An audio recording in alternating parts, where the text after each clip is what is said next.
Live from the 607, it's the Ocho Duro Parlay Hour, where we're talking movies, TV, comics, and more. Join in the conversation on our social media with the hashtag ODPH, because here we go.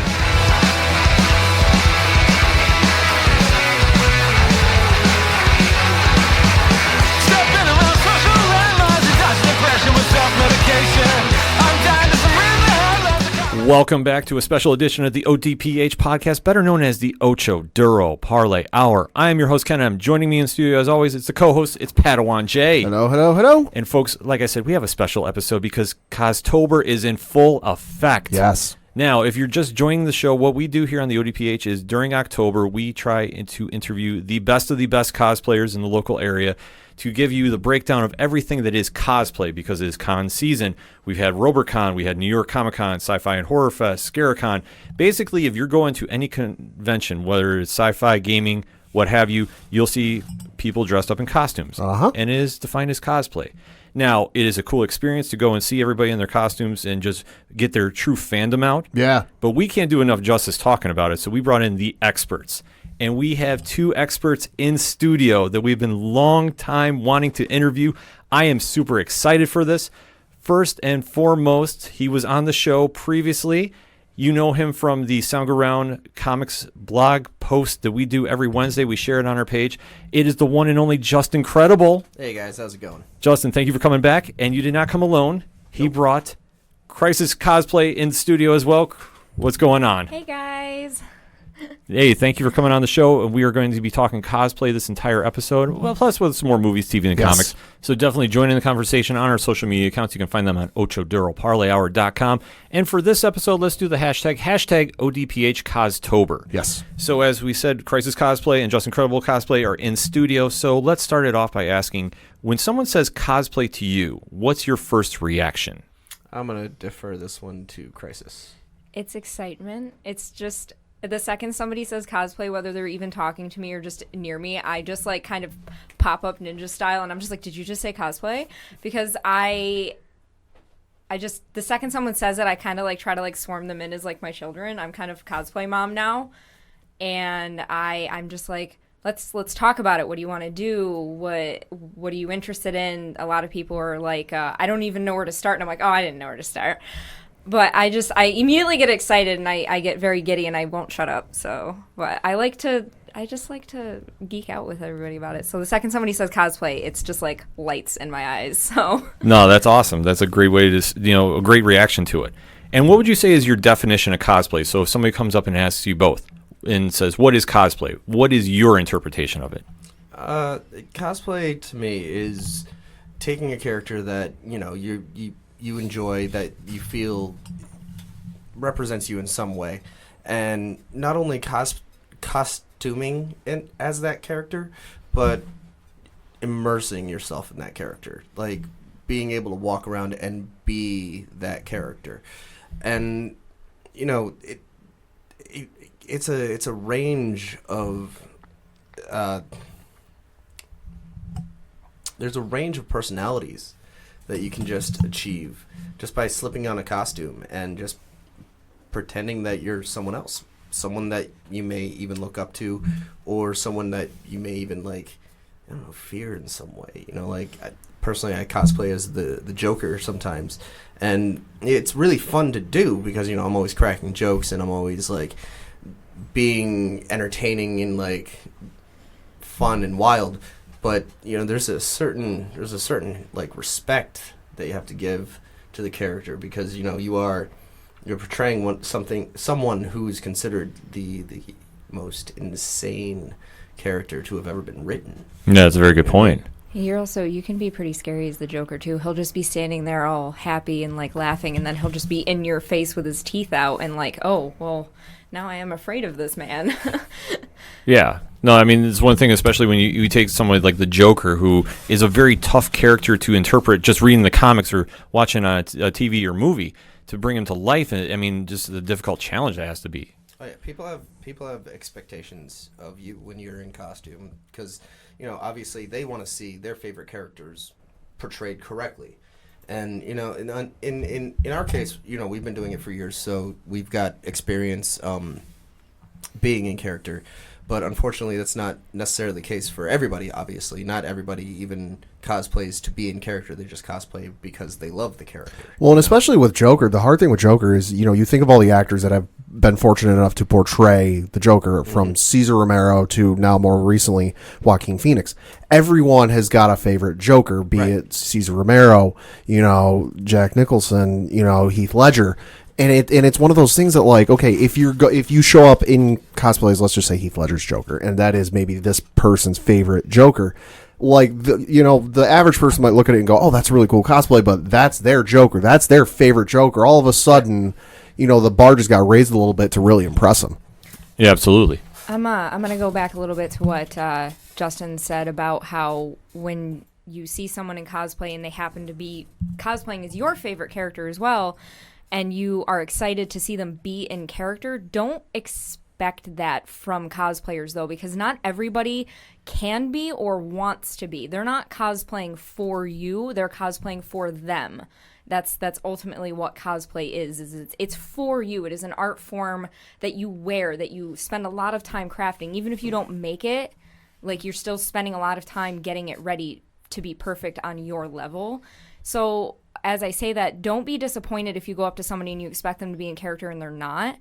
Just appreciate the fact that they spent a lot of time making it and wearing it. It's okay if they're not in character. Maybe they just like the way the character looks. Maybe they don't know enough about them to actually be them. But it doesn't mean you should be disappointed or rude to the person because they don't do the voice or they don't, like, when I do Harley Quinn, I can't do her voice great and I can't do a cartwheel, and I've been like, I've gotten some rude comments just because I can't do a cartwheel, and it's like, really? It's a little weird. A lot of people are kind of, it's most of it comes from people who aren't cosplayers themselves. They may not understand the community, I guess, how it really works. But obviously, if you see a cosplay you like and you want to get a picture with them and you're excited to see them, that's great. Be excited because it makes them happy too. But don't expect everyone you meet to be in character. It's not. It is part of it. Being in character definitely makes it fun. It's definitely live theater. So, but not everybody's gonna do it. Right, and you shouldn't have to have expectation. It's just however the person is dressed up as their character, that's their interpretation of it. So that's what you should go in and respect that art form for being, instead of having this predetermined notion of what this person is trying to do. Yeah. Well, and especially you might expect that at like something like maybe a San Diego Comic-Con, a New York Comic-Con, where they start at like 10 in the morning and then they go till 10 o'clock at night. You are dead. Yeah, you run into, let's just say, a Superman or maybe even a Ben Affleck Batman, and it's 7:30, 8 o'clock at night, and you go, oh, hey, that's a really great costume, and you don't get the gruff Batman voice. You go, oh, hey, thanks. Like, I get you might be bummed about it, but you think about it, that person's probably been stopped north of like 10,000 times since 10 a.m. that morning and has been doing the gruff Batman voice for now 8-9 hours straight, and their voice might be gone by the end of the day. Yeah, no, I feel that hard. I can only imagine, and especially going to cons like such as San Diego and New York or wherever you're going, just the constant in performance, so to speak, and it just by the time the day's over, you're just going to be like, all right, I'm done, I'm dead, please don't stop me for pictures anymore. Yeah, absolutely. So that being said, how did you get started in cosplay? Personally, I guess I started when I was like 17 or 18. My mom bought me my first Harley Quinn suit from this guy who made them in Canada. I don't even remember the name of it anymore. She bought it for me as a late birthday present. It's not the best thing I've ever worn. It is nice. It could have been more accurate, but I loved it anyway. And I've had to actually like hang that one up, so to speak, because it is torn officially. But what was weird was I remember seeing Harley Quinn in a few episodes of Batman because that's where she was introduced. Mm-hmm. And I didn't really know much about her or who she was. And I was just like, I really like the way she looks. That color scheme just vibes with me. So my mom got it for me and it came to the house. I put it on. I painted my face with the world's worst face paint. Yeah. And it's only gotten better over...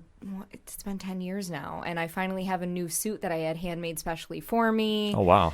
And, like, very specific fabrics and sizes and where everything was placed, and I love it because I really feel like an action figure in this costume. I feel more like her in this one than I did the old one. I love the old one. It was my start.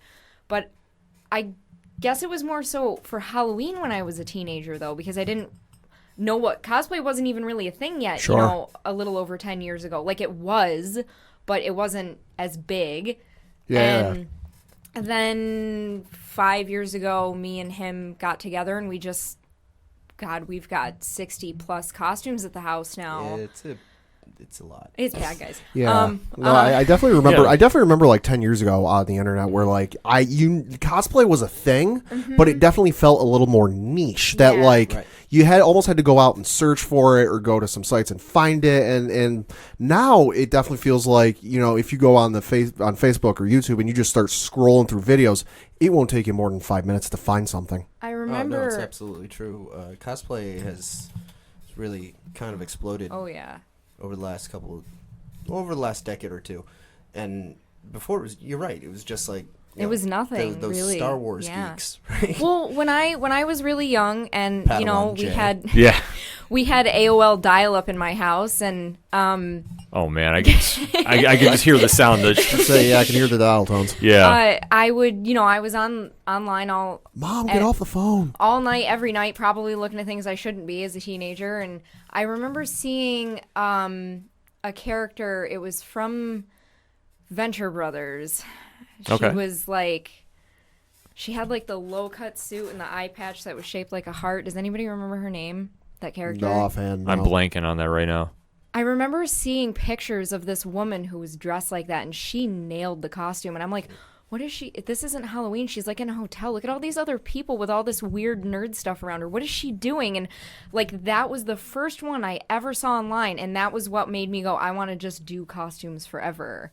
Well, Because that's awesome. Halloween was a huge deal in my family. It was bigger than Christmas in my family. It was always spooky everything. The house was crazy decorated for months, and we handmade everything we wore every year, and then just developed into what this is. And I loved getting to watch it happen. I was really slow at getting into it, though, because like you see these people who are much younger than me, and overnight they have several thousand followers on Instagram, and I'm still just at 1,000. And I'm like, it's not about the followers for me. It's just about getting to do it. Mm-hmm. I'm not saying followers wouldn't be great, Yeah. but I want to like show off my work. But it's more about, I love watching other people go from just the start to where they get so quickly, because I'm a lot slower at my process because I'm just a perfectionist and a half.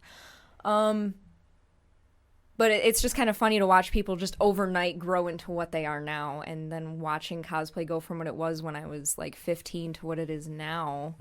Yeah, I mean, now it's basically a part of pop culture. Oh, Yeah, oh yeah. Like, I don't think it's so niche that before it just used to be only at, like, conventions. I mean, it's, like, everyday life almost, Yeah. I would say. Easily.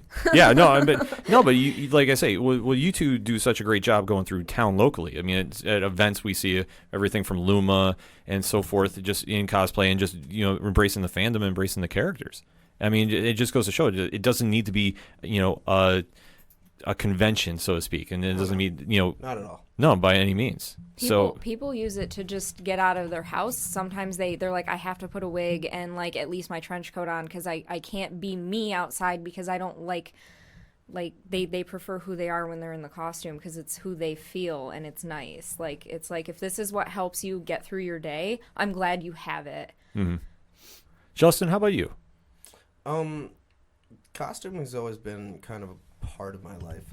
When I was a kid, my parents were very into like the Renaissance Festival, as I was, and you know, I've always been in theater, and even when I was in high school, I went to military school, so you know, I was always in uniform then.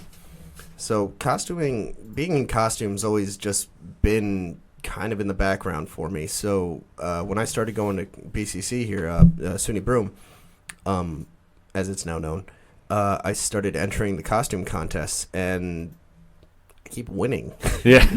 So, you know, that started to be this thing that I was just doing every year for Halloween, was just going all out on these really, really nice costumes that I didn't have the money to put together. And then one year, Christina shows up on campus dressed as Harley Quinn, and I'm like, oh. We didn't know each other then. We didn't know each other very well. We knew peripherally. That works. We Yeah. knew we Right. existed. Yeah. We knew we were within our friends' circles, orbits. And the following year, I had intended to do a Freakazoid costume. Get out! Oh, right. that'd have been great. Yeah, and I had went and ordered a red spandex suit and a T-shirt with the Freakazoid logo on it. And when I was ordering the red spandex suit, it was like, get an extra suit for $10. And I'm like, all right. So I'm searching around online and I find a Deadpool suit. I'm like, I bet Chrissy would like this. I didn't even know who Deadpool was then. Yeah, well, you liked it anyways. Yeah, I didn't even care. I was like, yeah, that's hot. And so I went ahead and ordered that suit. I wore it a few times. It's very tight and no longer comfortable. It was not the greatest costume. I was also maybe like 20 pounds lighter. Wow, it's okay. But yeah, so it's kind of always been a thing that I've been like doing throughout my life. And then like Chrissy said, the second we started dating is really when we started like going all in on it. Became part of our relationship. As I recall, what was the first? We'd actually gone to Robercon separately. Okay. I went as Freakazoid, and she and her sister went as the Weeping Angels from Doctor Who. Oh wow. Those costumes were awesome. And we both won our respective categories for the costume contest. I won Best in Show, and she won Best Couples Cosplay. Oh, nice. And Sort of, yeah. yeah, well, group. It was group. We'll call whatever. it group. And it was just, I don't know. It's weird, like. What's the word I'm looking for? It's almost like serendipity, almost. That's So the Yeah, word. that's the That's perfect word. Our first date was thinking about Sarah. free comic book day. that is amazing. Our first date was free comic book day. I had to work in the morning, but as soon as I got out of work, I slapped my face paint on, and we met up as Harley and Deadpool, and we went to BU's campus for their spring fling. And we went to Charging Star Comics. we went to before it Charging closed, Star, and we but- literally just stood outside his doorway. We just stood there silently and watched people walk around in the mall. And it was really fun because we were just hanging out, and this guy was like, this is cool. I have two people in costume. We were just like hanging out in my store. Shout But out then- to Ryan. Ryan is actually a subscriber to this podcast. Hey, So Ryan. Ryan, what's up? Hey. But then miss we you, went. buddy. Yeah. I work Yeah. at Sangaround now. But we went up to SUNY Broom for their spring fling, and we just like walked around in costume, and people were really excited. They were like, I don't know why these guys are like this, but we love it. We had a couple people tease us, but college kids will be college kids. It's Yeah, whatever. exactly. They didn't I got really. 'em good. We didn't really know what was going on, and That's like, not appropriate for no, this I mean, channel. I think it's okay. He said we could explicit things. I mean, maybe like, I don't know, censor yourself. No. Well, this one guy, when we were first walking in, he came up to us and he handed Justin a little business card in it, and he was like, here, take that, and like he's like, you guys can fight over this. And I was like, well, I at least want to know what it says. I grabbed it from him and I just ran. I didn't even know what it said yet, but it said, you guys are awesome, keep doing what you're doing, we love you, just all over the card. It was just like it was just a little gift, and it was really cute. Oh, that's cool. But yeah, I don't know if you want to say a little joke or not, or Oh, no. Sorry. no, You know. that's good. All right, yeah, that's our little thing. No, it's all right. So we were walking off of BU campus back towards our car, and these kids behind us realized who we are. I was like, oh my god, it's Deadpool! Yo, Deadpool, say something funny. And I'm like, yeah, your sex life, and I find that funny. That's a well played line because especially you're in character, and you Right. know obviously you're gonna have jerks come up and try causing nonsense for you, and that's a perfect way to handle it in character too. Bravo. Well, his girlfriend didn't think it was funny, Oh. and she's like, "That's not funny." And he goes, "It's funny. He's." Do you want me to say it? that's all. I'm gonna say it. All right, it's gonna get a little sweary up in here. But he goes, "It's funny. He's fucking Deadpool." And then I said, "Actually, I'm fucking Deadpool." Well played. Yeah, It was a so- good first date. It was pretty good first day. Yeah. Yeah, that's awesome. That's such a great story to hear. I mean, just how cosplay has brought you together, because I didn't know if you wanted me to say on air that, yes, you guys are engaged. Yes. yeah. Yes. So- No. Happily. Yes. Spread the word. Yes. We Oh, no. got engaged in the nerdiest way possible. Go Yes. on. Yeah, by all means, yes. So we have been attending BronyCon, that's the My Little Pony convention down in Baltimore for the past 5 years. I've been attending it for 6. I took Chrissy with me on my second year there because I knew she'd enjoy it. Oh, and it's the best we thing just started ever. dating, right? Mhm. So this whole thing was a freaking just thing. But, so I ordered her ring off of Etsy. Beautiful silver ring with a Celio de Campo meteorite set in it and diamonds on the side. And I had it sent to my sisters, who lives 40 minutes outside of Baltimore. So I had to figure out a way to sneak off and go get the ring without her realizing it. And I just used the easy way to lie to your cosplay girlfriend. Honey, you have to put on your makeup, and that's going to take a little while. It so did. I'm going to go visit my sister and my niece. Well played. What was funny too was I was in the shower and I was like, he's gonna want me to go visit them and I really want to see them, but I do not have the time for this today, so I really hope he doesn't ask me to go. And then he was like, Chrissy, I gotta go see them. It's okay, you just do your makeup. And I was like, oh, thank you. Oh. The whole weekend he had been running off doing secret things, but I was in my happy place, so it just kept going right over my head that he was even planning something. I had zero clue this was happening. So I drive off, I get the ring, I come back. It took me about 2 hours to do because I spent some time with my niece. And then we get to the con, and one of the first people we run into is the person who's running the gala event because it's a My Little Pony convention, so they actually hold a formal dance called the Grand Galloping Gala, which you can actually look up on Facebook if any of your bronies are interested in that. But they do a live action original show, and also formal dance thing. Okay. And we've gotten to know their cast over the last couple of years. I love and them. I run into the director, Kat, and I'm like, hey Kat, I need to text you about something. And she's like, oh no, let's come over here and we'll talk about it. And then she just looks me dead in the eye and goes, so you're gonna do the thing, right? So she just already knew. She knew what they're just sensory people. So I'm like, yeah, and she's like, okay, listen, we're gonna get you up on stage because you're family, and we're gonna get this done for you. So then later that night, because that night. Wow. So this is already speeding up. There's right.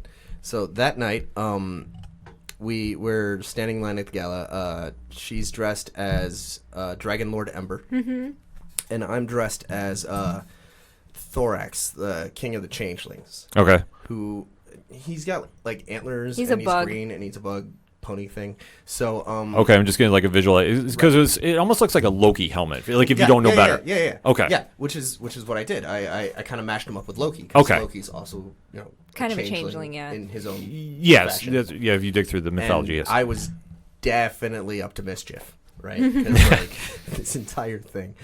And so we get inside, and I'm waiting for the opening scene to end, and I had my friends I stole Chrissy's phone and I gave it to one of my friends, and I had them both set up. So I had one doing a hard copy and the other one going live on Facebook.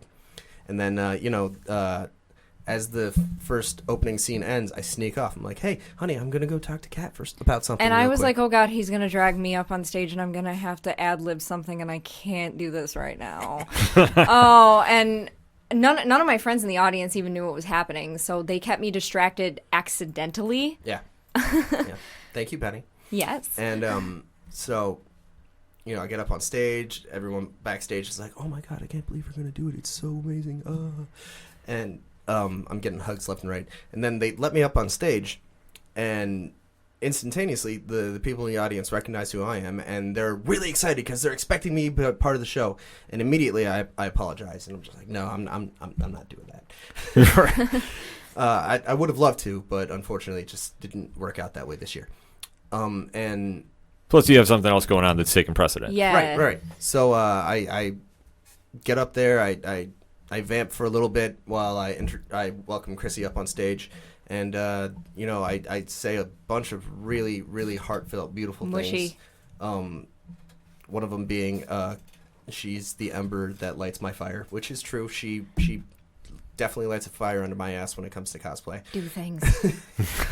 And, and I presented her with the ring, which I told her traveled over 1 billion miles across this universe to land on her hand. Immediate tears. I white girled the heck out of that. I did the fan with the where you take your hands and you fan your face, and I was like, oh my god, he's doing this. There's a lot of people here.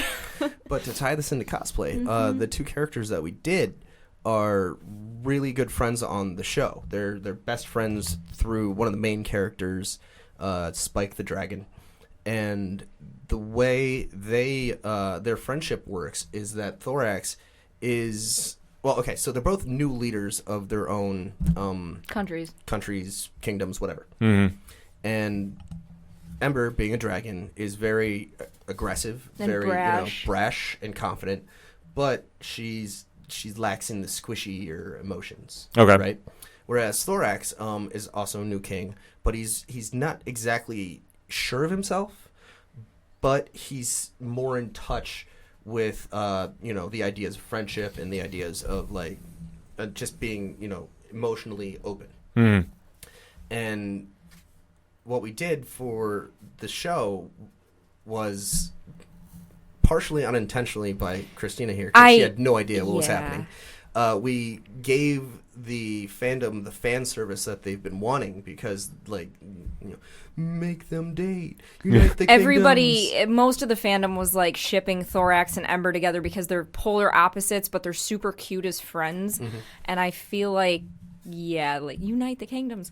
So we did that. Yeah, I was gonna say. So wouldn't that add more pressure to what you're trying to do? Because it's little. If she had said no, that would have been terrible. Oh, that If I was watching. better at making jokes, I would have just looked at him and been like, nah, and just turned around and walked away, and then come back and been like, I'm kidding. But I was so excited that this was happening. The other thing about Ember and Thorax is that while they're polar opposites of each other, they're polar opposites of our personal, I'm a very squishy, emotional person, and he's more of the confident, sturdy. So when I cosplay as Ember, it gives me the ability to feel more confident. And when he's Thorax, he's definitely a lot more emotional. So what was cool was that in the show, they teach each other how to be more like each other. Like, you need to be more confident, you need to be more sensitive. So on stage, Thorax was being confident and Ember was crying. When he proposed to me. So it was I feel like the fan service there, I'd like to think that there were bronies out there going, oh my god, I can't believe that finally happened. But that's just us liking to be a little bit big-headed about things. No, but I mean, that's such an awesome story. I mean, that's kind of where cosplay goes into real life, so to speak. And congratulations to you both officially on the air. Yes. Thank you. So, I mean, just to tie that in, I mean, cosplay caused that to happen. I mean, It did. it's essential. Yeah. I mean, the reason why Christina even texted me 5 years ago is because she wanted help with a costume That I haven't built yet. Lopunny from Pokemon. We got distracted. Never built that thing. It'll happen. at some point. But no, that's just such an awesome story to hear. I mean, just to start about how you got involved with the cosplay and look where the journey has taken you. Yeah. So let's take a quick break here. Hashtag it up, hashtag ODPH Costober. We're going to come back with Justin in Crisis. After we take a quick break, you are listening to the ODPH podcast. Hey, what's going on, everybody? This is George Gatton, and you are listening to the Ocho Duro Harley Hour Entertainment Edition.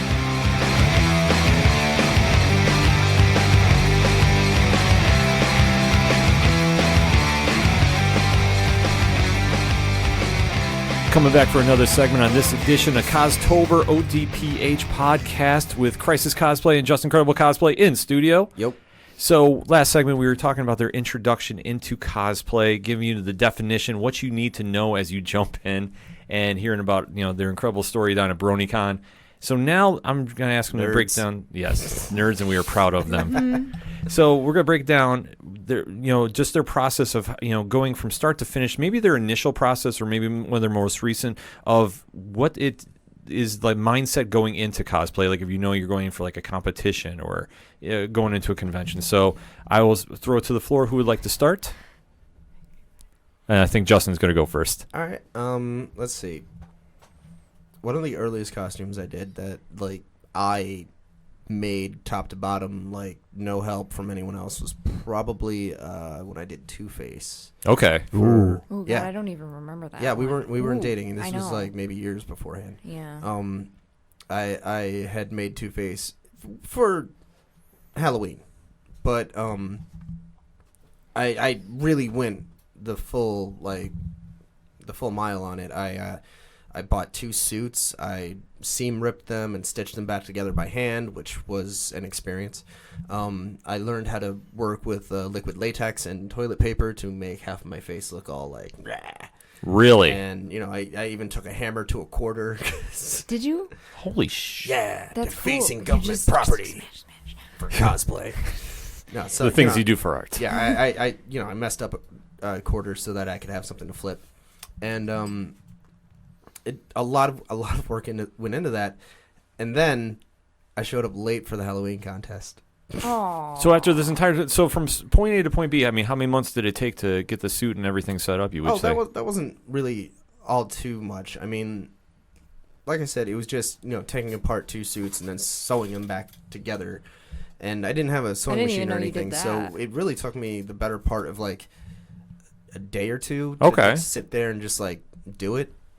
But it was not any sense of the word like great. Okay, but still, it's just the initial enough. reaction, just like one of the initial times out. Right. And then you were late to the show, you said? I was late to the BCC costume contest, the main one, which unfortunately is the one with the cash prize. And I ended up competing in the anime club costume contest, which I won. Okay. Which was funny because was not an anime character at all. No, I was going to say Two-Face is definitely DC, so. But I definitely did the whole, like, the character in which, I was going back and forth from Harvey Dent to Two-Face and, just doing the voice and being like, no, you shouldn't do that voice. But what are you talking about? This is the voice that we do. And, just, having fun with it. You need to do this again. I want to see that. You always do the Joker to my Harley or Deadpool to my Harley. You never. I have to do a different villain too. It's funny that people say that I sound like Ryan Reynolds, and I'm like, no, I don't. I will think say you do a little. You guys are crazy. That guy is like 2 feet taller than me. It doesn't mean you don't sound like him. Sound that like tall. No, but I will say this though, from personal interaction, you do pull off his tone very well. Yeah. And I think that's what really throws it. It's because they're both naturally funny. Okay, fine. You are naturally funny, which is why I look at him. It doesn't help that I have a little bit of a. He's my fiance, so I'm always gonna make him the winner. But I think he's a funnier Deadpool than Ryan Reynolds. No, that's a fair statement. You are entitled to the opinion. I'm a broker Deadpool. But I mean, going in with that though, that I mean, dude got a free suit. I got to pay like $350 for one of mine. Yeah, I mean, well, it comes with working with Marvel or Fox or whoever was at the time. He stole it. He stole it. He just walked off the set and said, "Take it from me, I dare you." I mean, if you're like the intern who's like in charge of catering or something like that, and you see him walking out of there, are you exactly going to tell Ryan Reynolds no? No. I would tackle him, but only because I want to wrap my arms around him and give him a hug. Aw. Okay. Yeah. Enjoy the moments before security grabs you. Yes, absolutely. No, don't take him away from me. But going in with that, I mean, to get that costume going, and especially like when did you do Two-Face? You said really early in your cosplaying career. Yeah, that was maybe 10 years ago, something Sounds like that. about right. Yeah. Would you say like as you've gone on, it's now become an easier process for you?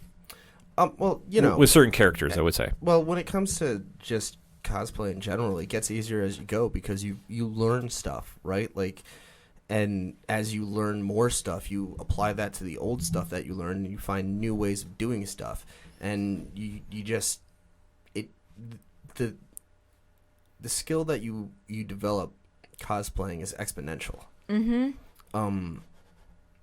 It's just once you start learning how to work with the materials that we use we use a lot of foam in our builds, and once you start learning how to work with foam and like what you can do with it, it adds on, it piles on, and like your stuff gets more and more intricate, and then of course you have more expectation of yourself because like what you can do and what you want to do and what you've been able to accomplish without not knowing how to do anything. Oh boy. So they're just meaning straight up DIY, just go in there and just test it out and see how it goes. YouTube's your best friend because there are amazing cosplayers out there that just take the time out of their lives to show you how to do stuff, and as long as you're paying attention, even in the videos where you already know how to do stuff.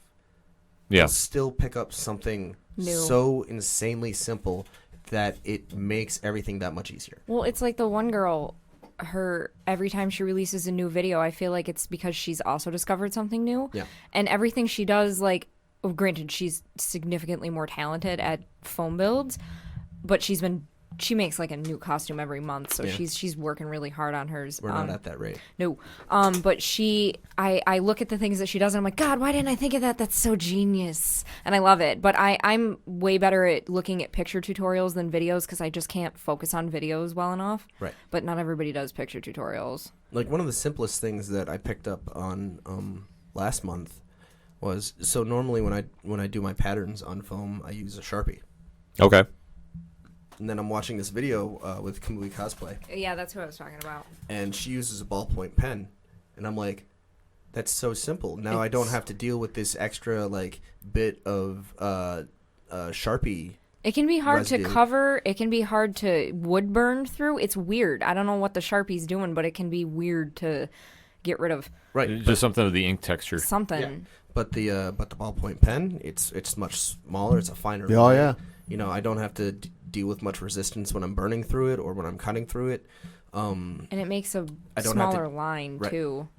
You don't have to deal with the paint issues, because one of the things with Sharpie and spray paint, you'd be surprised. Actually, you probably wouldn't be surprised. Anyone who's ever had a child who's scribbled on their walls with Sharpie knows for a fact that it's impossible to paint over Sharpie. Yeah. Oh, yeah. You can't do it. You got to put on like layer after layer after layer after layer, and even then, it's gonna bleed through a little bit. We've had an issue with that with My face masks. right. She makes face masks out of craft foam, and she's used Sharpie to draw out the patterns, and occasionally the Sharpie, even though we've hit it with Plastidip, we've hit it with like I've coated it with so much. we hit it with glaze, we hit it with paint, it'll still find its way to bleed into her makeup. And then then after it's bled into the makeup, it then sticks to my skin. So then when I take a shower, I have little purple lines over my face. Oh no. Yeah, but you're the cutest raccoon. Well, thank you. The ballpoint pen also makes a smaller line, so you're not trying to guess where you're actually supposed to put your cut, because you don't Right. want to cut into the middle of the Sharpie line, because then you're altering the size of your pattern a little. I noticed that I have a lot of issues with that. So yeah. yay but- for pens. So even if you're trying to learn something big, pay attention to the little things that are happening, because they'll save you so much time. Given that, if anybody picks up working with foam and any of the components that go with foam, please ventilated areas outside. It is all very toxic. Heating foam up just with a heat gun releases some toxins. You may not smell them. Contact cement's toxic. It's almost like a carbon It's- monoxide type deal. It can be bad. You got to be really careful. I know one cosplayer accidentally had an accident with her birds once, and that was really upsetting for her. I feel for her with that. You don't even realize what's happening sometimes. Like you wouldn't think because you can't smell it. But it's do it outside. Open your windows. Get a fan. Don't do it around your pets, your kids. There was this one time that I was working with plexiglass, and I didn't wear a mask because I'm an idiot. Yeah. And I was sanding it, I was cutting it with my jigsaw, I was like doing all this stuff, and then like all of a sudden I started getting these crazy hives and All over your skin and it your was face. really, really bad. Yeah. So Plexiglass. you definitely don't want to screw around with not being safe. Do with as this we stuff. say, not as we do. Yeah, we're terrible. Well, I mean, like you say, it almost goes with the process of just learning by yourself. So, I mean, so until you start seeing this when you're going on like YouTube or reading tutorials from other sites, that you don't really understand like what goes into it until you kind of test it out. But I mean, you talk about working with plexiglass and like how it nearly sent you to the hospital, I would assume. He just washed it off. He was all right. But there you but go. it could just got a lot worse, like you were talking Oh, about. it could have. It could have sent him to the hospital. Yeah, I we're mean- lucky it didn't. I mean, like, it's kind of why warning labels exist. Somebody had an accident with something and went, oh, crap, now let's not let anybody else do this. Right. So it's just something that comes with the territory with cosplay. The more that you try making your costume elaborate and just go from, involving different materials and different I almost want to say chemicals to a degree, but when you're talking plexiglass, that you just have to be that extra careful with it and just really Because we take are your time. not professionals. I mean, we're more professional than you probably, but we're not licensed. Right. One. Yeah, Yeah, I mean, we don't have like some big facility with all this special gear to do things the safe way. yeah, like a Hollywood studio or anything like that. Yeah, we have a porch. Yeah. But I mean, but that just goes. I mean, to show is just with your fandom is just take the extra steps of precaution Right. Yeah, to really just be safe with it. Because no matter what your costume is, you want to have a great costume, but you also want to be safe with it too as well. Better to be safe and not have anything go wrong than to be halfway through making something and have to make a trip to the ER. Oh, yeah. Or, that's I'm sure, that gets I'm sure expensive. many people have had to do that too. I did that. Yes, you did, but you were cutting potatoes. I was not cutting potatoes. I was cutting cardboard. Were you? Yeah, I was cutting a cardboard tube with a bread knife because I didn't have a saw or anything. This When was this? was a while ago. Oh my god. It was when I made that helmet for the LMFAO thing. Oh my Yeah. god. I wasn't around then either. That was like right before me. I'm sexy and I know it. So you were talking about your first process on one of your earlier cosplays and how was it received though? When did you become the interviewer? I Hey, wanted she's to taking know. over. I didn't know how well like This when is you the Crisis Cosplay. when you CCPR. No, I Yeah. wasn't there when you went out as Two-Face. What did people think? Oh, people loved it. Oh, I mean, well, it was it's Two-Face. you, of course. So Although the girl I was dating at the time did the crow, and we went out to the bar for Halloween, and she did not wear a jacket. So she was like, "Can I borrow your jacket?" And I'm like, yeah, I'm Two-Face. Do you know how long it took me to make this jacket?" you the should've cost of flipped- breaking You character. should have flipped the coin and let that I did. decide. I did. Oh, perfect. She did not get the jacket. Oh, rude. Well, I see why that relationship didn't work out. He's Amazing. never been like that to me. He always gives me his coat Aww. because I'm dumb and never wear one. You know, me and Sarah are still friends. Like, you're just gonna throw Who me are under you the bus. talking about? That name will come on air off air after the next break. But Crisis, let's ask you about you. I mean, talk us through one of your more recent processes. Yeah, I mean, you guys already heard me talk about the first time I ever did Harley Quinn. But you know how Harley Quinn carries around like that giant hammer? Yup. Yeah. Well, back in the day when I first cosplayed as her, every time you Googled the word Harley, you didn't get Quinn, you got Harley Davidson. Yeah. Harley Yeah. Quinn images didn't exist yet. She wasn't that big of a deal yet. So trying to find a picture of her godforsaken hammer was impossible.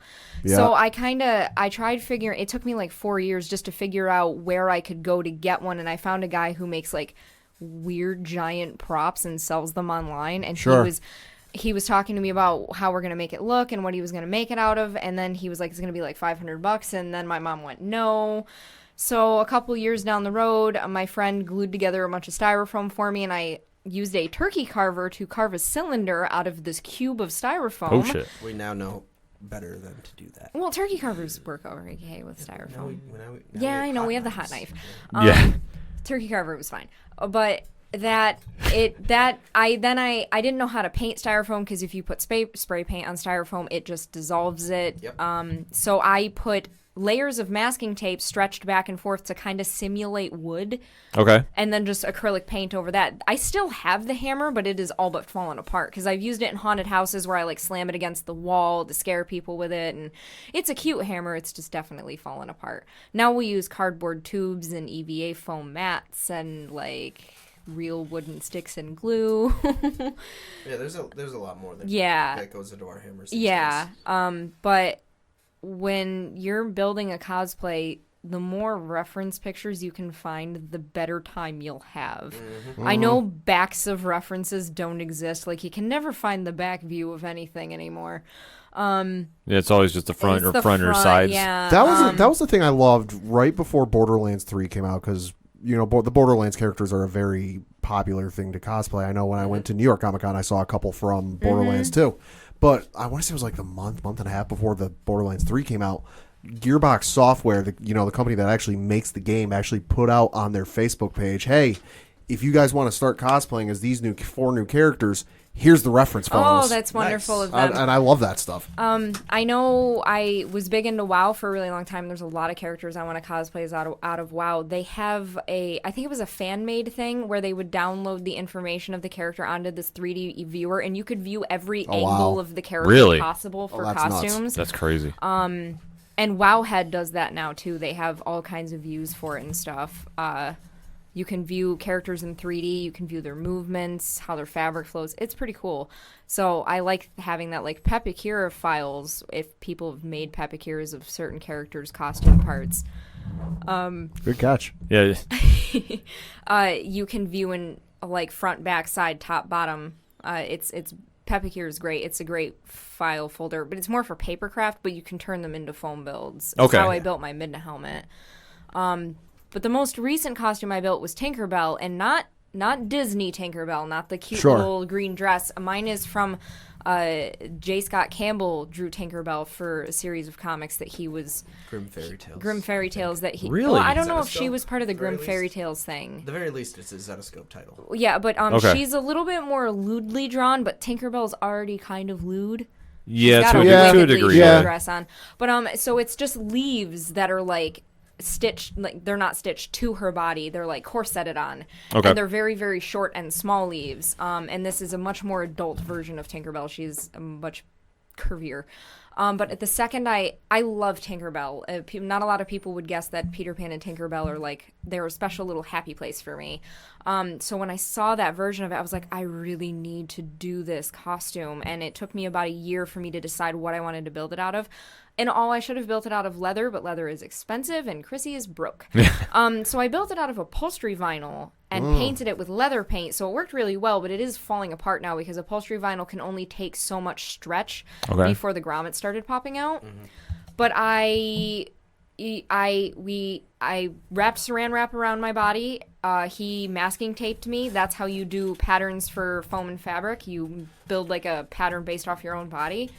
And I drew the leaf patterns on, cut it out. I built the what would be considered the bra cups out of double layer craft foam so that there's no corset boning involved in this. There are no invisible straps. This costume stays up on its own because I built a foam base. So it just kind of sits there and it looks like it's floating on me and it's kind of cool. And then the vinyl, she has, the leaf veins running through her costume. And I'm like, I don't know how I'm going to do this on vinyl because with leather, you can emboss. Okay. You cannot emboss on vinyl. So I was like, how am I going to do this? I'm afraid if I wood burn it, I'm going to straight melt through this. So I gently wood burned it and it worked perfectly. And I was very excited about it. Also kind of toxic. Definitely had to do it outside. But I'm so pleased with how this costume turned out. And it was so well received. We went to Fairy Fest out in, not Oneonta. Where is that? Aquaga, out past Windsor, and we're friends with the Peter Pan up there, and at this point it looks like hopefully going into next year we will be the official Tinkerbell and Rufio to his Peter Pan. Oh, very Fairy cool. Fest. Like we're gonna be up there all weekend, and this is why I need to rebuild the costume out of something because vinyl is not the most comfortable thing to wear for 3 days straight. Ooh. Yeah. I would imagine not. I sweat really bad in that in New York City in October, and there's, like I said, this is a mildly revealing costume. It's not like a full bodysuit or anything, but I sweat really bad under that vinyl. So I definitely need to build something better because it cuts into you a little. Yeah. You know, like the rope and stuff on the sides. Right. But I was, and it's a costume I don't have to wear a wig for, thank God, because I have nice short blonde hair. So for any of you that can't see me and don't know what I look like, but it was ridiculously well received, especially among the children at the Fairy Fest. And I had jars of glitter on me, and I was giving them glitter and making them do little happy dances. And Aw. and I had some bells on my wrists, so I wasn't speaking. I was just jingling as Okay. Tinkerbell Right. do. And I got to take her to New York Comic Con with me, and I didn't get to take her over to J. Scott Campbell. I don't know how he would have reacted anyway. If he would have cared, I would have hoped that he would have at least thought it was cool. He probably would have thought it was cool. But I was just I've been planning this costume for a year, and I built it in 3 days because I'm insane. So it took 3 days for the build on this, and just to flip it. I mean, especially with how like detailed it is, because you went a completely different route with the material. Yeah. And to have it be so well received like that, and Yeah. then let alone, this is going to kind of segue into what I was going to go for my next question. I mean, that's truly remarkable. Just to do that now, I mean, you're going to be the official Rufio and Tinkerbell for the next Fairy Fest. I hope so. Yeah, I hope it still goes into that. Just to have, just have that reaction. I mean, that's truly remarkable. Yeah, I mean, it went above. Like you always hope for the best, and then when it goes above that, you want to cry a little because I did cry when people received her the way that they did. Well, especially because you put so much work into your crafts. I mean, to have that reaction and just the simple approval is one thing, but just when you see the real, truly emotional, like, oh my God, look at this, blah, blah, that's got to be just such the biggest feeling. Yeah, I would say. Oh, yeah. like when we were at New York Comic Con, you actually get to drink at the convention, and it's pretty great. Yes, because I was going to mention when we were down there too. I needed a beer that day, and I got myself the official New York Comic Con collectible mug. Right. And I was walking around slightly drunk as Tinkerbell. I'm an adult. It's gonna happen. Sure. Yeah. And this guy took a picture of me, and the next day he drew fan art of me as drunk Tinkerbell. And wow. he is mailing me a print, by the way. Oh, that's cool. He was like, "Hey, can I get your address so I can mail the copy of this?" Because I was so excited about it. Like he's drawn pictures of cosplayers before, but he told me, he was like, "This is like." Next level and for him. I'm gonna cry when it gets to the house. It's immediately going on the wall. But we were in the subway station when he sent it to me, and I just started tearing up because I've had people draw fan art of me before, but because I asked, no one's ever just drawn it of me, and it felt so good.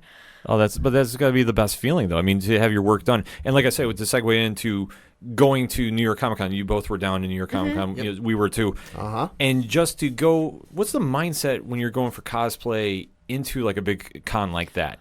Does it change any, or is it still like, no, I'm pretty set on what I want to do, or do you think like I gotta go over the top because it's like a New York Comic Con?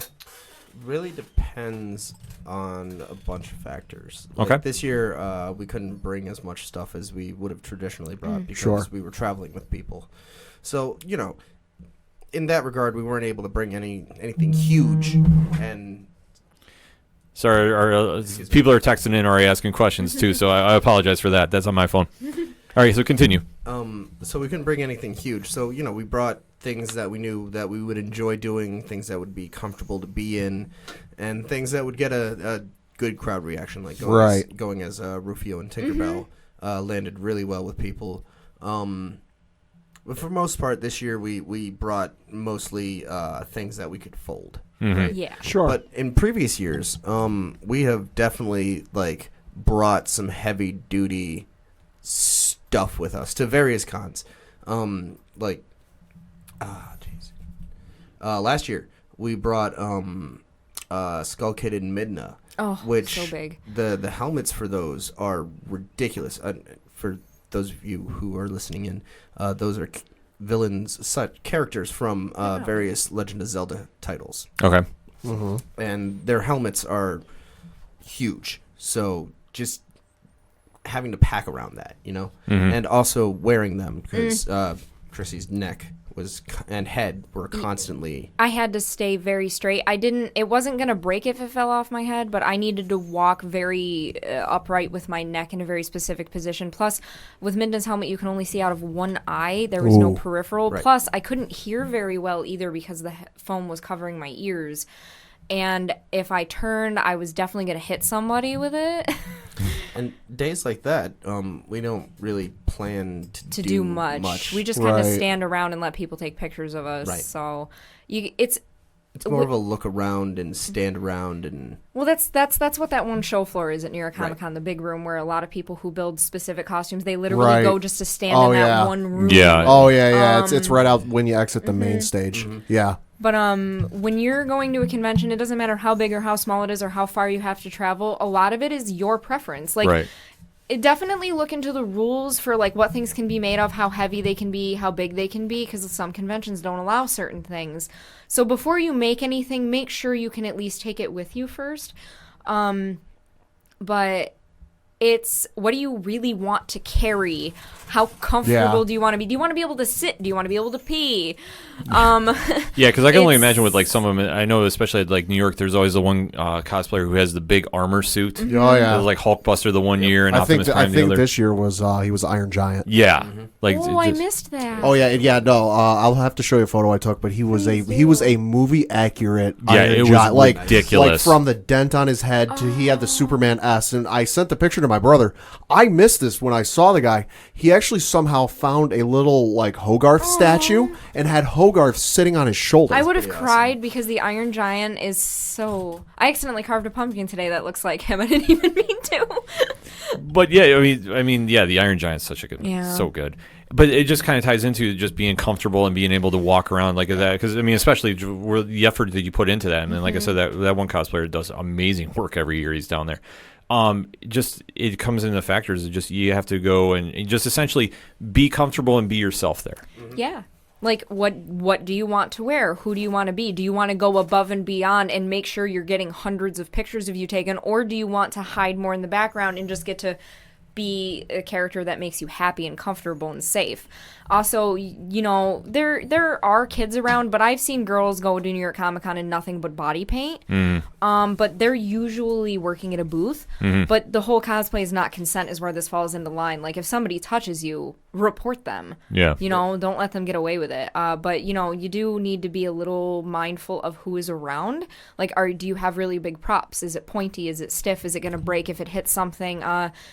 And of course, when you're not in cosplay and you're walking around and there are cosplayers, be mindful of them too, because they may not be able to see you. Right. Like, I don't always know who's standing behind me when I'm carrying my Harley Quinn hammer over my shoulder. And if I bump you in the head, I'm very sorry, but please look up. Yeah. I do not mean to hit you with that. At least it's soft. Yeah, it's not intentional. Yeah, but you make a very good point. It's not intentional, and it's just, especially you walk around NYCC. It's very tight space to move. It's So- just it's being aware of your surroundings. And there's too many people for you to be... How many times I literally ran face first into people because they were looking solidly down at their phone rather than up. And, like, there's so much stuff around you. Look at the stuff. Yeah. Well, and I'd say even this, like, factor in the weather, because, like, as cool as it might be to go as like a very accurate ring wraith from Lord of the Rings, if you're going to say San Diego Comic-Con, which takes place May, June, something like that, July, actually. I think. July, Hot. you know, while it may be cool to be a movie accurate ring wraith from Lord of the Rings, I don't think you're going to be want to be walking around in all black clothing for like 12 hours a day in Southern California weather. Yeah, but that's the sacrifice we make. People man. die for Like, their cosplays. Not really. I'm just saying, like, people will People put go their extreme bodies for through it. absolute hell to do this the right way. They'll hate themselves later. Like, look at fursuiters. Look at what they do. Yeah. Man, so many props out to them. Yeah, I mean, it's absolutely crazy just to go into work, especially like going to those big conventions. Like I say, is being safe and being comfortable is like the two biggest thing, and make sure you're drinking water too. Oh yeah, there are rules. It's like get 6 hours of sleep at least, drink water, have water with you, shower, deodorant, food. Yeah. It's those are very easy, simple things that we have forgotten to do. The water, food, and definitely enough sleep. We never get enough sleep. Yeah, I don't think anybody does. Do we as adults? Yeah. But it's if you can stick to the 6 hours of sleep, drink water, eat food, you will feel better than you'd expect. Like at New York Comic Con this year, I did those things and I felt a little better than I ever have. And I didn't get con crud this year either, so thank God for that. Yeah, I know that's been plaguing a lot of the fellow podcasters that we went down with. Yeah. So when the phone was going off too, to apologize too, we were actually having some people Twitter in on OD Parlay Hours asking, and one of the questions asked was, who is your favorite character to cosplay at and why? For both of you. You're going to make me answer that first, aren't you? Well, okay, so it is probably still Harley Quinn. It's because she's been a thing in my life for over a decade now, and I've loved watching how she went from basically just a nobody to as popular as she is now. And a lot of people are going to cry about how this isn't the real Harley Quinn. And, you know, that's fine. If there are certain versions of her you don't like, that's acceptable. Do not bash other people because of the versions they like that you don't. There's no room for toxicity here. There's no need for rudeness. Just... they like a certain version of something that you don't, that's fine. You don't need to be rude to them about it because all you're doing is crushing them a little. Also, you look like a jerk. Yeah. But Harley Quinn has and always will have a very special place in my life. But currently, I feel like my favorite thing is Tinkerbell. I just feel so happy and so light and free as her. And the way she was received was just fantastic. But it's probably Harley. All right. Justin? I love being Deadpool. Oh my god, that is so much fun. No, listen. No, I really do enjoy it because, in part because my costume has evolved over the years and has improved, and I'm really, really proud of those improvements. But mostly because it allows me to be the funny, sarcastic asshole that I am, and I'm not. And when I say that, I don't mean like I'm out there with the intent to insult people and like be crass and rude and like all that. I just when I do Deadpool at cons or just in public or whatever, I crack jokes, I have fun, I'm entertaining. The kids love me, the adults love me. I look cool, It's fun. A lot of not as many as you'd think. A lot of people complain about it, but it's because he's like the Harley Quinn of conventions. You go to a convention, you're going to see 1,000 of them. Mm-hmm. A lot of cosplayers are uncomfortable around Deadpools because some Deadpools decide that they can put the mask on and it automatically gives them the right to be a jerk. Which Deadpool is not actually that big of an asshole. He's funny and he's mouthy, but he's only a jerk to you when you are one to him. Right. He makes snide comments because he kind of hates himself. If you don't know, like, if you know like the history of the character, if you know the history of Deadpool, he's very uncomfortable in his own body, but he's got really bad cancer. Yeah.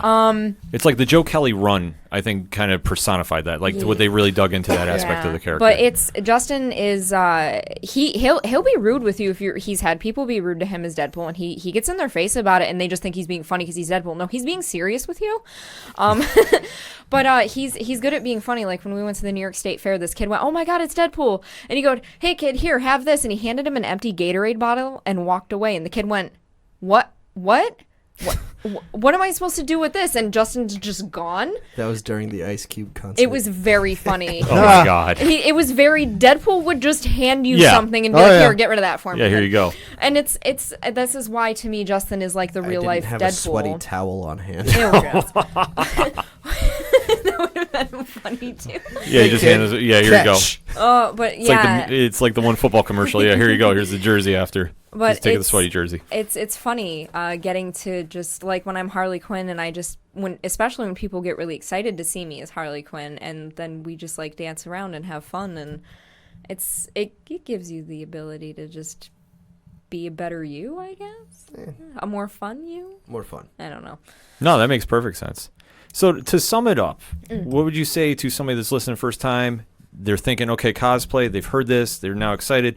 What do you think is the best tip of advice that you could give them? Don't be scared. Just do it. Just put the costume on and go outside and have some fun. Don't be scared. Yeah. People aren't going to make fun of you much. Yeah. Some people are going to make a little fun of you because they don't understand what you're doing, and what you need to do Those is teach them. Boring. Yeah, you need to show them what it is you're doing so that they can go, "Oh, I'm boring. I want to do this now too." Yeah. I guarantee someone will be like, "It's not Halloween," and you be like, "It's 2 weeks from Halloween." Well, now, what are you going to do? Yeah. No, when we get that, we'll be like, it's like the 655th day of Halloween. What are you talking about? But yeah, no, just 655th. Do you know how many days are in a year? No. Okay. I do. Every day is Halloween, honey. Every day is Halloween. But when you're doing if you want to do cosplay, what he said, just put the costume on and do it. Maybe don't go outside yet. Wear it around your house a little bit first. Get comfortable. See if there's anything you need to fix on it. Maybe it doesn't fit quite right. But really, just put it on and go outside. Maybe get your friends or your family members to get involved with it so that you don't feel as alone. But it's going to wake something up inside of you that you maybe didn't know was there, and you're going to get addicted. It's like getting a tattoo. Yeah, that's what I heard. You get one, and then it's just steamrolls from there. They're It's just expensive. This is an tattoos. expensive hobby. Like, you can do cheap cosplay, but even cheap cosplays pile up. So be ready to pour some money into this. But it is not about being the best. It is about being the best version of it that you can do, that you want. If you're going to compete, even that's not about really being the best. It is about skill and about how much time you put into it and how good it looks. But it's not important if you win or not. It is about doing your best and showing your best than it is being the best. Cosplay is not one big competition. There are going to be a few people out there in the community who I'm very against gatekeeping and cosplay bullying and people being like, I'm the best that's out there and no one else should do this. Like, go away. But just do it for you. If other people are excited, that's fantastic. But remember, this is for you. This is its own living art form. You are now art. And people need to respect that and have respect for yourself, too. Well put. You are fun art. Yes, you are fun art. You are a fart. Well, how can I close on that segment? So Justin and Crisis are going to stick around. We're going to actually talk some movie, TV, and comics. We got some topics that I've been meaning to ask about. A Joker movie is going to be one of them, especially with a Harley Quinn and Joker in studio about this. So obviously hit us up on the social media hashtags, hashtag ODPH Costober. We're going to take a quick break. We'll be right back.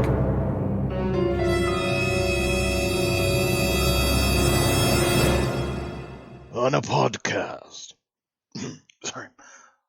On a podcast. Anyway, I'm going to start closing up the One Movie Punch secret volcano layer, and we'll meet you back at home.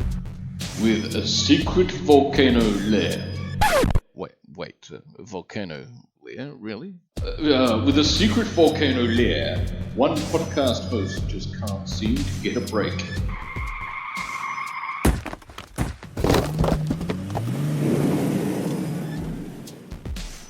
This October, Oh, what happened? Joseph is forced to survive by any means possible Who keeps a parking lot full of wood chippers? in a serial audio drama of adventures. Blood. Blood everywhere. Fountains and fountains of blood. That can only be called Reign of Terror 2019. Join us in October 2019 for 31 straight days of horror movie reviews and interviews featuring Joseph, the One Movie Punch crew, 17 podcast guest reviewers, special guests, and me, your narrator, Shane Hyde. Don't miss Reign of Terror 2019.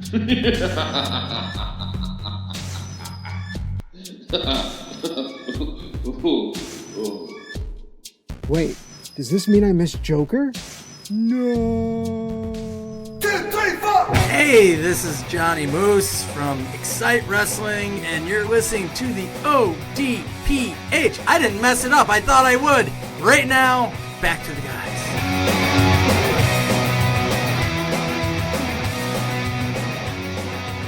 Coming back for the final segment on this edition of the ODPH podcast with Just Incredible Cosplay and Crisis Cosplay in studio.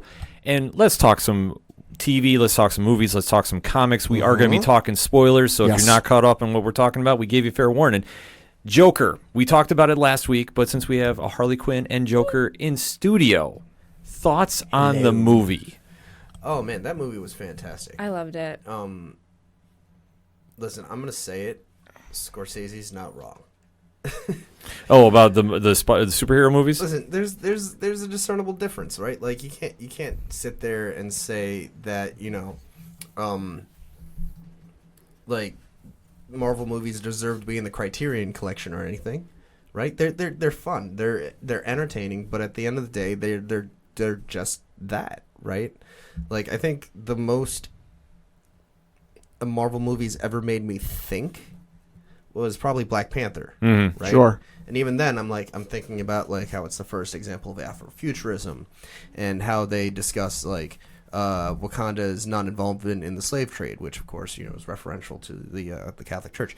But like beyond that, there's not a lot of Marvel movies that make me sit back and like just consider what I just saw and just Joker just takes you outside of your comfort zone and makes you really think about mental health and about society and its role in just and how its role is supposed to be there to help people and how it just overlooks people. Yeah. Right. And I'm in love with this movie. Like everything about it. I'm gonna go see it again here soon. I would like to. And it's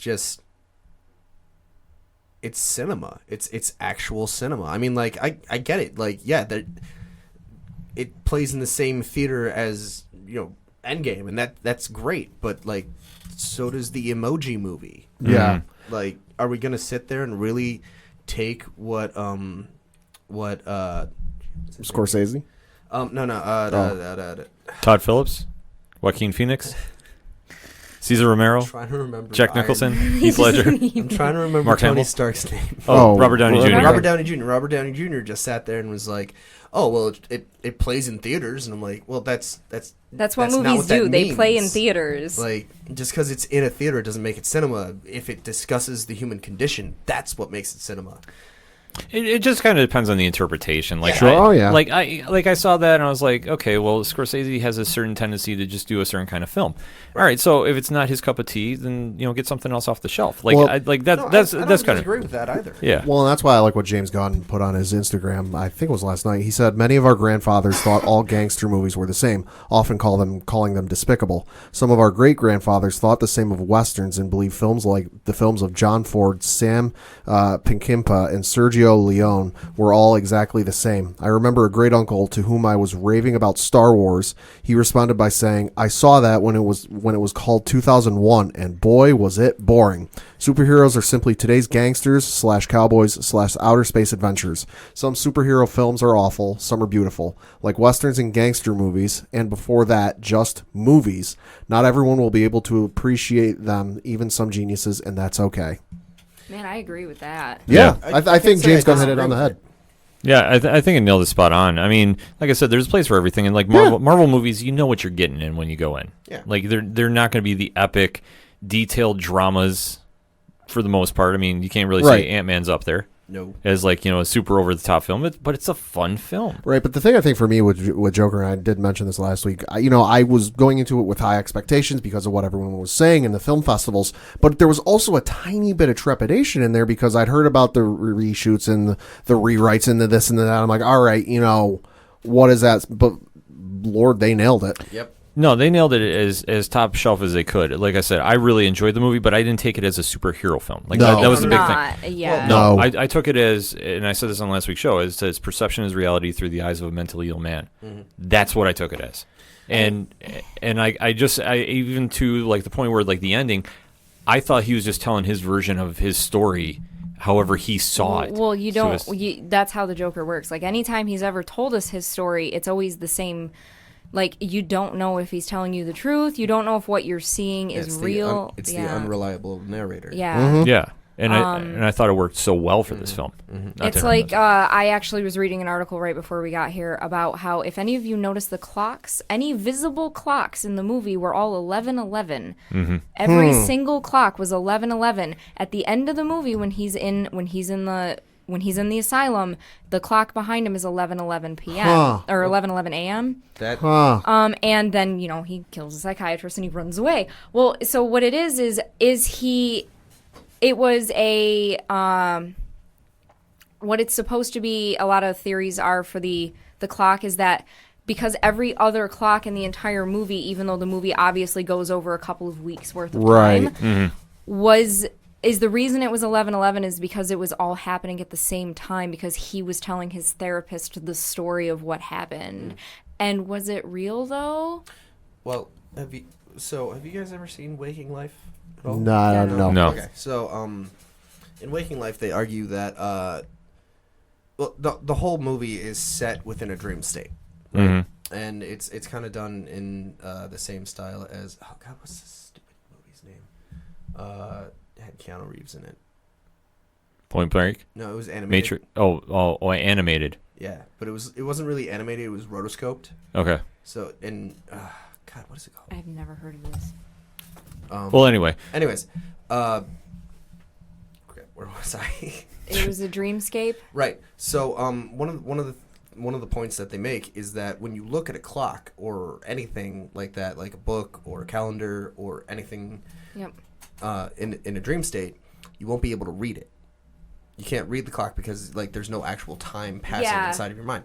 So in this case, Does it scanner darkly? it is a scanner darkly. Yeah, it's shot in the same style as a scanner darkly, and that's one of the implications is that if the time is consistent throughout the movie and it's constantly 11:11 throughout the entire movie, it is possible that it's part of his dreamscape of what had happened. Yeah. Like, for example, a little bit of a spoiler if you haven't seen the movie. Oh, we already said we already give Yeah. fair warning. Go ahead. The woman that he Was trying believes to he's involved with, Zazie Beetz. right? Clearly, all of that was in his head. Yeah, clearly, because Right. later on they reversed back through all of the instances that she was in, and she wasn't really there. He was imagining that she was. Right, and if the implication is at the end of the film that the entire film was just him relating the story to his psychiatrist. Yeah, because he has a delusional disorder. The entire film is taking place inside of his mind, which is where the Like class- he imagined that she was there because he has delusional fantasies, and the laughing tic that he has, and the fact that he has anxiety and depression very clearly. Like in the scene when he was up on stage telling jokes and he was laughing, and then he finally got one out and he thought that the audience was applauding and stuff, and then you realize that nobody laughed at all. he wasn't even there. Yeah. No, that was No, the he other- was He was there, there. but nobody was laughing. It didn't end Right. up going as well as he That was thought. the first interview with Murray there. Right. But this is not a superhero movie. A, because there are no superheroes in it, No, not at all. and B, it's yeah. I don't know if I brought this up last time, but it kind of it's got a lot of the same kind of gave me a lot of the same feelings as I did when I watched Birdman with Michael Keaton. Okay. Okay. Right?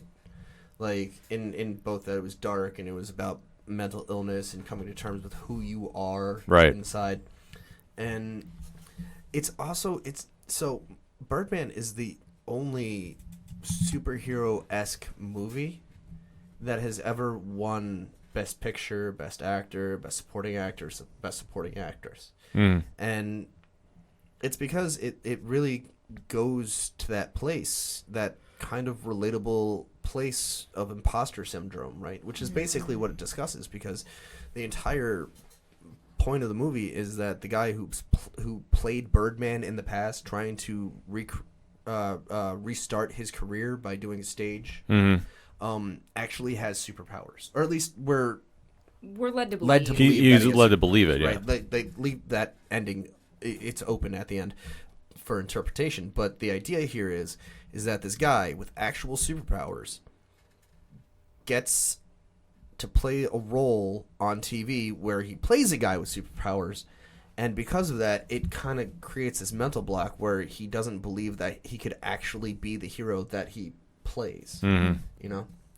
And that I feel like that's why Joker's gonna blow everything out of the water. I mean, we already see he's on track to beat out Deadpool for highest grossing rated R movie internationally, not Yeah, domestically. no. As of this weekend, it is over $700 million worldwide. And that's killing it. Yeah. Yeah. You definitely have to be ready when you watch this movie. A lot of people were going in probably expecting it to be a superhero movie or to be a little bit lighter on its feet. It is not. No. It is a little disturbing. Yeah. And for anybody that does suffer from some mental illnesses like myself, I definitely don't have the things that the Joker or Arthur Fleck has, be that his real name,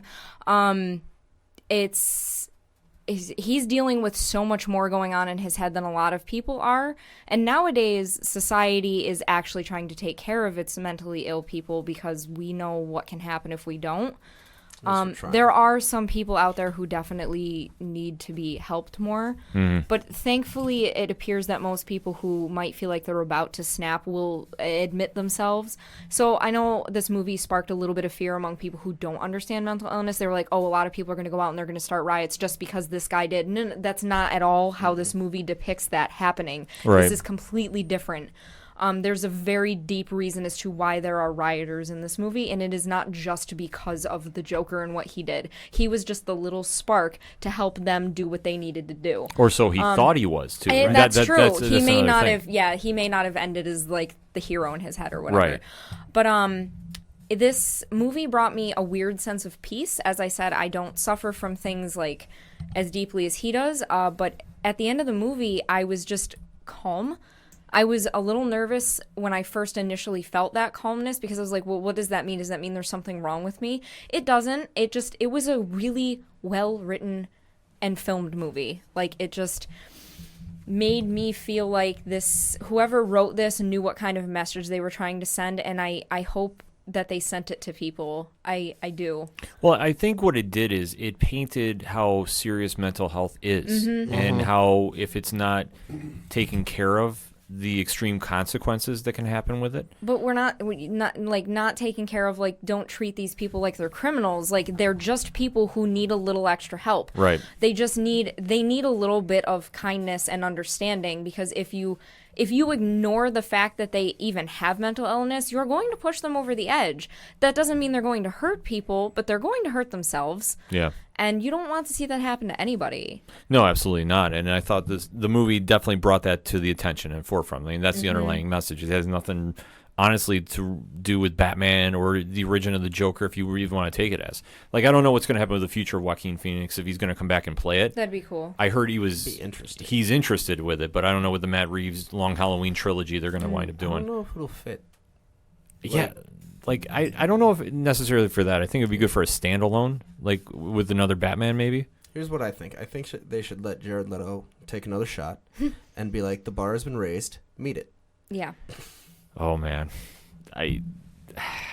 It wasn't just, here's the thing, it wasn't just Jared Leto's Joker. It wasn't just him that made that Joker what it was. It was also the creator of that version of the Joker. Yeah. It wasn't just him. Hey, no, listen. I like Jared Leto's acting. I didn't like his design. Yeah, neither did I.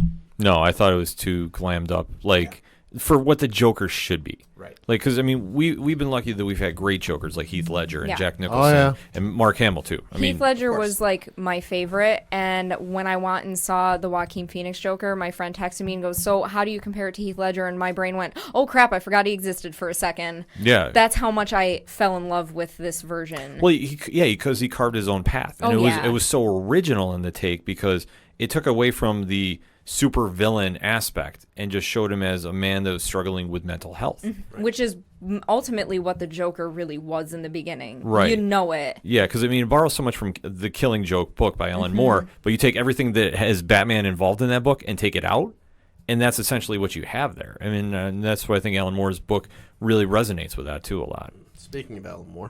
Yeah, speaking of Alan Moore. Okay, Watchmen. Actually, not speaking of Alan Moore. Yeah. Because you guys noticed that during the credits, right? Yep. The complete You snub. freaked out. I was, okay. Like, I know You said that he didn't give them the rights to do this. Oh, he is very vocal that he does not want anybody doing anything with the property. I'll say the vibe I get is, any immediate family wouldn't even have the right to do anything with Watchmen. Yeah. That's the general vibe I get. Not having Why not is met the that man. though? because he doesn't own the rights to the characters, because they're owned by DC, and because of that, DC can do whatever they want with them, and Alan Moore's not particularly happy about that, even though the characters aren't even his original characters, because he based them off the Charleston Comics characters in the first place. So, it's sounds like this a big whole mess. thing. I love Alan Moore, Yeah. but, like... He doesn't have a leg to stand on in this argument, and that's the problem. that because he doesn't give his blessing about this. That anytime, like we've talked about this with Watchmen too. It's like he's getting Bill fingered. Yeah, he's getting faded out, and even though these are his characters and his work, and like with Watchmen and the bar that he raised with comic stories with this. That's true. I mean, the stakes were very high coming into this, and like I say, anytime that you cross into the Watchmen universe, whether was the relaunch they did a couple years ago, like the Before Watchmen series. I like the Before Watchmen stuff. Like some of it was good, but like for me, like I kind of struggle with it because I'm like, you can't touch Watchmen. No. And that was my thing. I had the mental block in me already. Like, just don't go near it. And then Doomsday Clock has been fantastic. Doomsday Clock is unreal. Yeah, like Jeff Johns and Gary Frank, the work they're doing on that book. Everything about Doomsday Clock has been amazing. But this new episode of Watchmen from HBO, definitely hit a weird chord. Yeah, I agree. Like I thought it was good, but it was like, all right, let's see where we go. Right, but even then, like the place we've been set up, like where we are in the story, and we are talking spoilers too, just to remind everybody. Is very uncomfortable because, of course, first we got to remember that this is 35 years after the events of the Watchmen. Right, that took place in 1984, and we are now in 2019. So, like everything that's happened. Rorschach's death, the Night Owl, and Silk Spectre like disappearing from society, along with Adrian, clearly, and Dr. Manhattan still being on the Mars. Yep. And of course, they're following the actual story, the original Alan Moore story, rather than the Zack Snyder story, by involving the squids raiding from the sky, which you were confused about, if I recall. Yeah. Why are there squids? So in the comic, Adrian teleports a psychic squid. Yeah, and that's what into destroys New York. the cities, right? Right. Not just some random explosion. Right. So 35 years later, it rains Rains squids. I think they're adorable because I love squids, but why is it raining You're squids? probably the only person in the world that would go out and dance. Probably. Yeah, but it just ties it back. Like it was a throwback to like how they ended the Watchmen book. That makes way more sense now. Yeah, because I mean, at first it took me a second. I'm like, oh.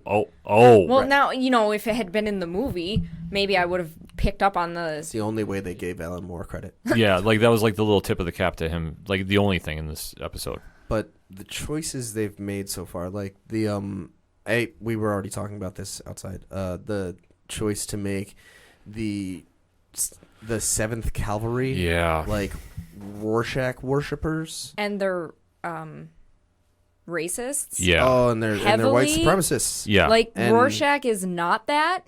Yeah. Right? I'm not wrong in saying As that, far as right? well, I don't think there was anything in the comic that would say otherwise, like that he was. Yeah, but I don't think he was like what they think he was. Right. Yeah, they're completely twisting the image of him to fit into this role, which I was like, I don't really get this. And then the angle they're taking with the cops and how they've decided to start wearing masks after this incident, which they're gonna discuss later on. But from the trailers and from what they've already alluded to, from what they said that the cops at one point, like the past 10 years, all got hunted down. Yeah, it was the events, because I just had to call my notes here. It was the events they referred to it as the White Night. Right. That the cops were getting invaded at their homes and everybody was going after them and their families too. So now they're wearing masks to conceal their identities. Right. Which but the I higher get. ranking cops, it seems, the ones that like survived the event, Yeah. are now the masked vigilantes taking the law into their own hands. It seemed like, well, what they depicted Regina King's character, Right. of Sister Knight, and she gives her backstory about how she survived, but now she's like secretly one of the vigilantes, Right. Where And- you had like Don Johnson's character, who I'm assuming is like the police commissioner of Tulsa. Yes. At this stage, and you never see him wear a mask. No, he never covers his No, face. he never covered his face. See, Which, the reason for that, I think, is because he's a public official, right? He's an elected official, so unlike the beat cops, like he is the face of the police force. So hiding his identity is a little redundant. But you'll notice his house is a compound. It's got armed guards. yeah, he has armed guards everywhere until near the end of the episode where he goes off by himself. Right. Which was Bad idea. Yeah, which I sit there and question. I'm like, the stakes are high because the entire episode is centered around the 7th Cavalry shooting a police officer. Right. And just the ramifications on both sides of the fence. Now, that part of the show I was actually all about because it really kind of set up like what has happened since Adrian's Gambit. Right. Which I guess I'll call.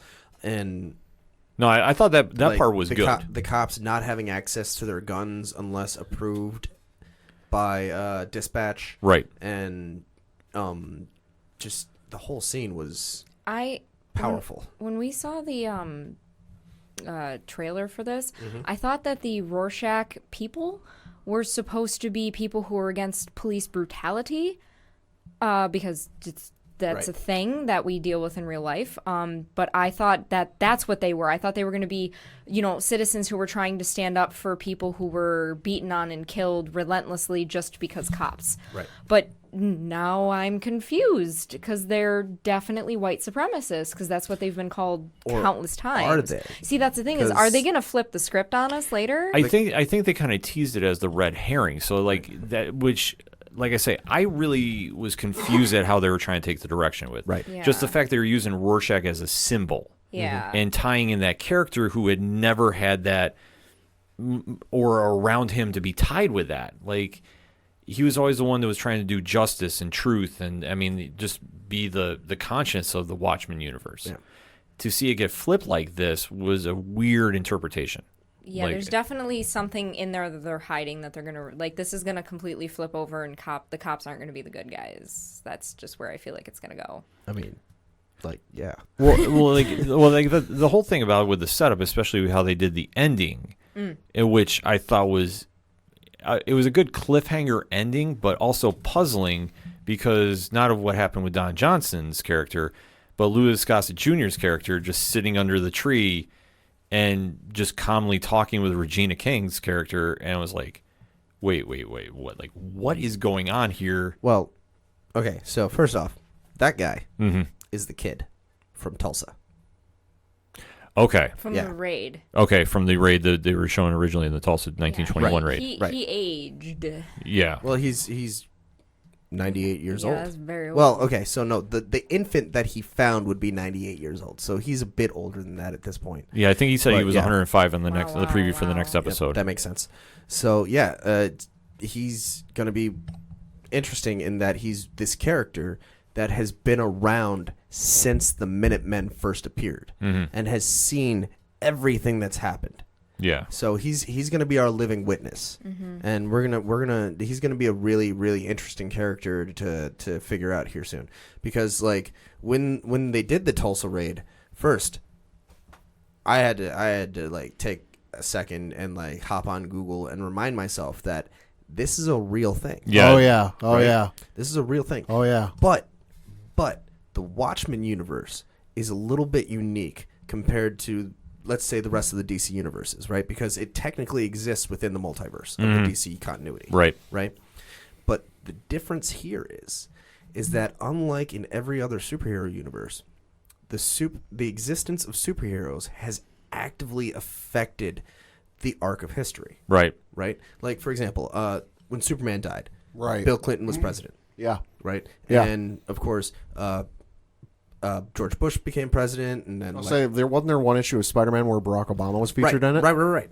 And Barack also shows up in, I think, a Suicide Squad issue. Right. Yes, he does. And then recently in the Year of the Villain, issue 0, they imply that Trump is the president. Right. But we know in the Watchmen universe that Nixon never got impeached. Right, because he's on Mount Rushmore. Right, and ended up with multiple terms.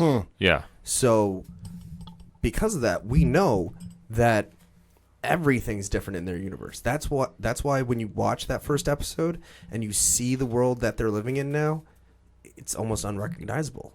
Right, because especially another point too, bringing that up is Robert Redford is a president or was a president, and they refer to Redfurations. Oh my!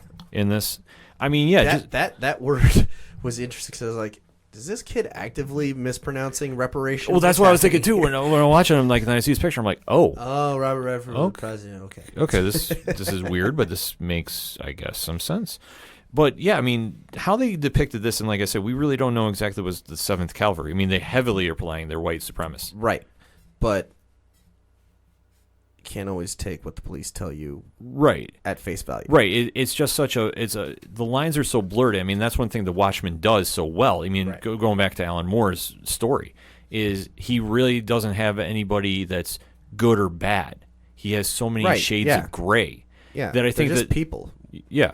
You know. That yeah, I mean, it's just a true reflection. So to see it come to here, which I think is going to be interesting because where they're going with it, like I said, the action sequences in this where I thought were great. I mean, the battle on the militia front, I thought was one of the better things they could have done. And seeing the Night Owl, Archie blimp get used, I thought was like, okay, this is kind of interesting because they did do but subtle how did nods. they get it? That was another thing. Right? I was. Did they steal it from him? Well, that's what I was thinking because I go, you don't see any reference to Night Owl or Silk Spectre except for the animated show that they were showing on the TV. Yeah, and even then, that was of the Minutemen with the Hooded Justice and all that. Right. So, but other than that, you don't see him mentioned, and then you just see the Night Owl Archie show up, and you're like, okay, well, what's going on here? Because originally I thought maybe Don Johnson was Night Owl, but we don't know. Here's the thing, right? Like, even for 1984, Night Owl's ship is leagues beyond what we have now. Right. Right. So, as I'm watching this, I'm wondering, is this Archie, or did the cops get their hands on the plans for Archie and make a fleet of these guys? See, that's what I was thinking too. Is like, where is the connection in here? Because they didn't do anything, especially with them, to say which way or the other. It would make sense if they stole the plans, because if they really shut down the superheroes and basically the police are now the superheroes, you would have to say that maybe something got tampered in there. Right. So, I mean, it brings up a good point, because the only other reference we really saw was they did show a shot of Dr. Manhattan on Mars. Right. Making and destroying stuff. Yeah. Nothing specific yet. Nothing yet, so. But what we do know is that the world thinks that Adrian's dead, and he's clearly alive. Yeah. And I'm just going to say it. I think they're robots. They gotta be. They're robots, right? There was something too mechanical about their personalities. Like, they're just too obedient, too perfect, which would be something that Ozymandias would do. Right. Yeah, I was kind of getting the vibe of either that or they are cyborgs. Like, he has tampered with them somehow. Which I'm not sure how, but it's Ozymandias, so anything is fair game. But the fact that he's still alive and we would assume isolation somewhere, in exile, right, is also another story, because how is he going to get brought in to this? I feel like that's going to be Regina King just, like, having to find him and then going to him and just... I'm not sure if he's actually got a master plan this time. You know what I mean? See, I almost wonder if he does, because, I mean, with how they ended with Don Johnson's character getting killed. Right. And now they're setting up another murder mystery, which I was like, okay, this would be like the Comedian 2.0. Like, what happened here? I think, obviously, Adrian has got to have something to do with it. He can't keep his hands out of the cookie jar. Right. So what is going to be the tagline with this? But to see it tied in with Watchmen, and they said there's going to be one season, too. So this is over and done with. Whenever the length of the show is. 12 episodes. 12 episodes, I believe. Is that what they were gonna Guaranteed do? 12 episodes. Yeah. Watchmen was 12 episodes. There are 12 issues. Doomsday Clock. 12 issues. There are 12 numbers on a clock. Wow. Yeah, it has to make sense to do that. And then once they're done with that, they're done. Like they said, there's not going to be a season 2. Right. I think it's interesting to see how they brought it back and how they tried flipping the story, but it just, I don't know, something about it just didn't really resonate. Like, I thought it was good, but it just didn't really connect. Like, when I read the book, and I was like, okay, this makes sense. Well, I feel like we're going to have to get a few more episodes in before the story starts feeling more appropriate. Yeah. Because as it stands, it doesn't really feel like Alan Moore. No, it doesn't. Admittedly, obviously it's not Alan Moore. Right. But it just doesn't feel right. Even as like an homage to the Watchmen universe, right? It doesn't feel like Watchmen. Like V for Vendetta Yeah. despite all of its changes, still felt like Alan Moore. Yeah, you could feel the tone and the persona come off on the actors and the writing. Right. This just didn't. This just seemed like, somebody else was trying to, like, saw it on TV and was trying to do their own version, which, like I said many times on the podcast, like, they have to nail the show perfect, because to tie Watchmen into it and not nail it out of the park, I mean, it's a mistake. And to do one season, like, this story had better be amazingly epic to connect that universe. Otherwise, like, why are you wasting the time doing it? And like you say, I mean, there's so many questions right now of, like, who's really the heroes and who's really the villains. So is that going to be the underlying thing moving forward? Well, we'll have to wait and see and watch. Right. But it's definitely worth checking out. Anything new comic-wise you want to cover? No, I'm really excited because they're doing the Dark Multiverse titles for DC right now, and it's like this week or last week was the Dark Multiverse version of Nightfall, and this week is supposed to be the Dark Multiverse version of the Death of Superman. Oh, that's gotta be fun. Lois Lane gets the Eradicator. Oh my. Yeah, and becomes the Vengeance of Krypton. And I'm really excited for that. But I'm also really enjoying, obviously, the new X-Men stuff. I just finished House and Powers of X there. What's your thoughts on that? It was really good. I will say that the Powers of 10 storyline didn't make a lot of sense until that final issue. Yeah, agreed. Where you find out that, it's the life of Moira 6. Yeah. But otherwise, up until that point, I'm just like, why are we telling this story? Yeah.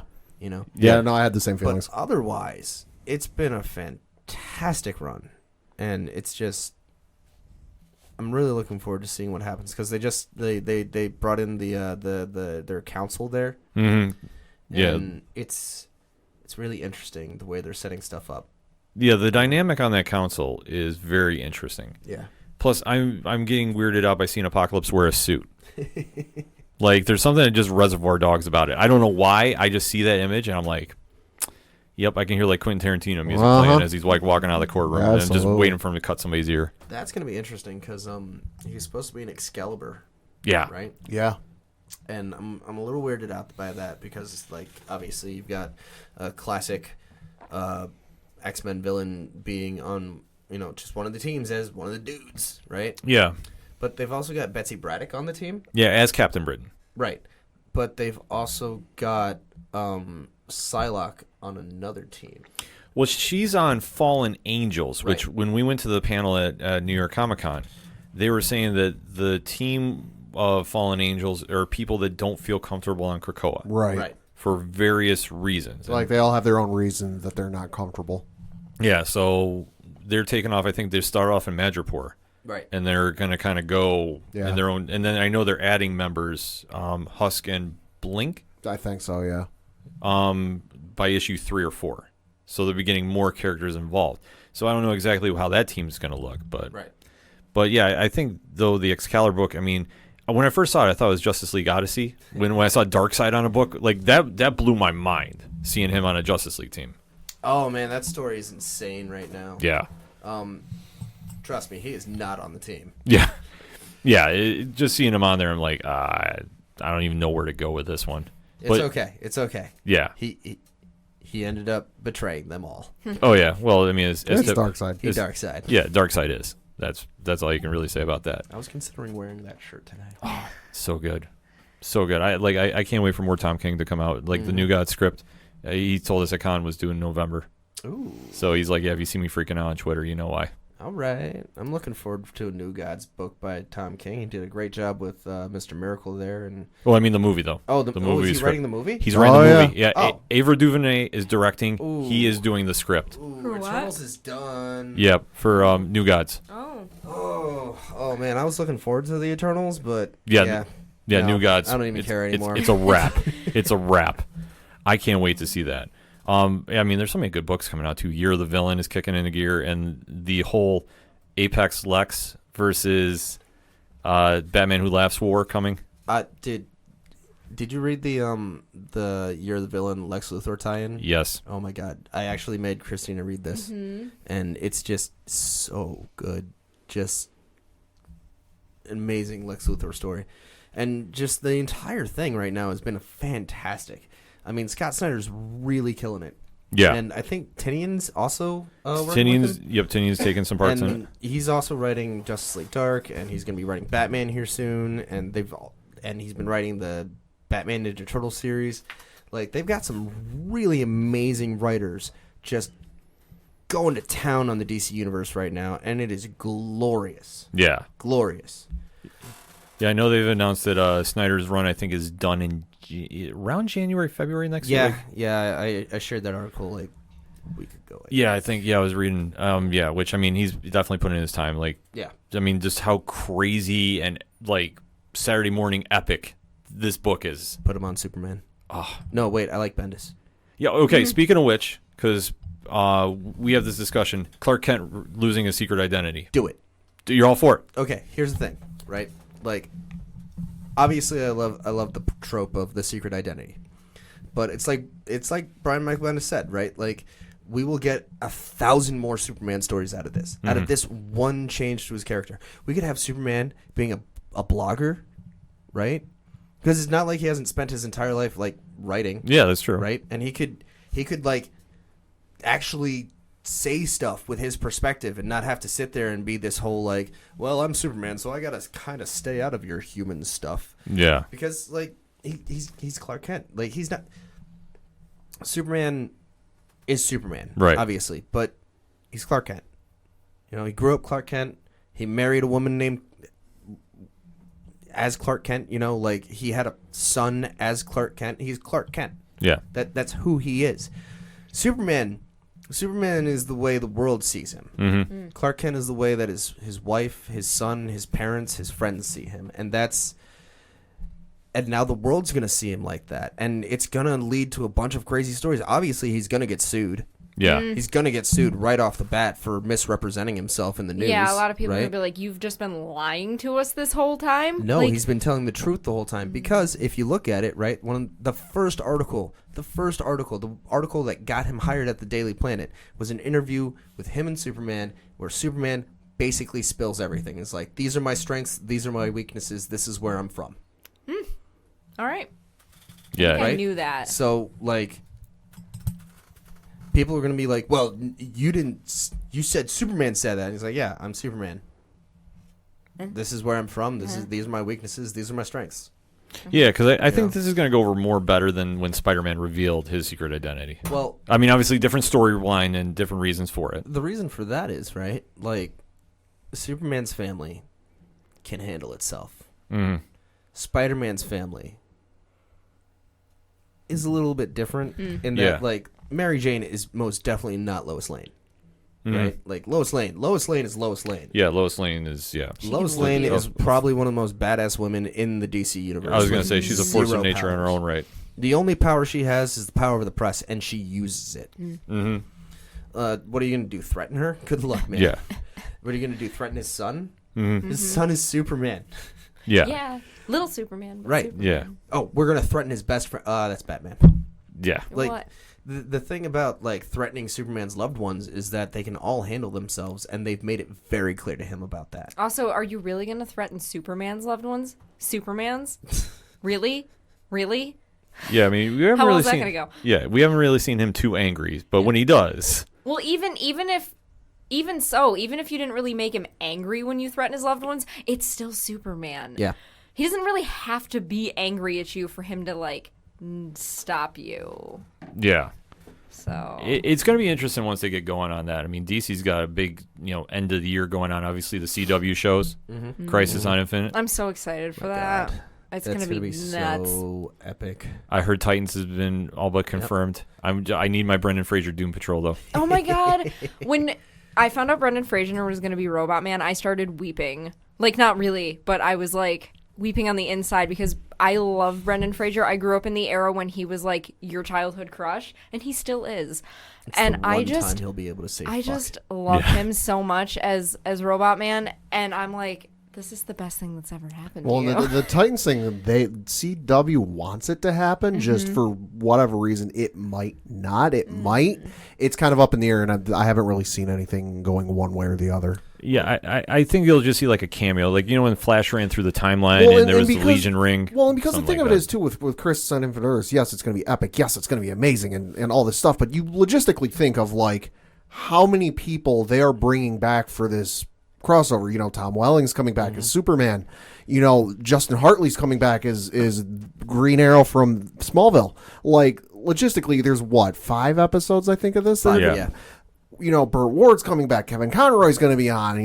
Linda Carter's going to be on. Like, there's just not enough time in the span of like 40 whatever minute episodes to get them all on. There's going to be a lot of cameos. It's going to be great. Yeah, they got to do extended though. I really hope the whole Mark Hamill Joker thing happens. Oh, that'd be great. That needs to. He could realistically could show up in this thing like 3 times. He'd be like Mick Foley.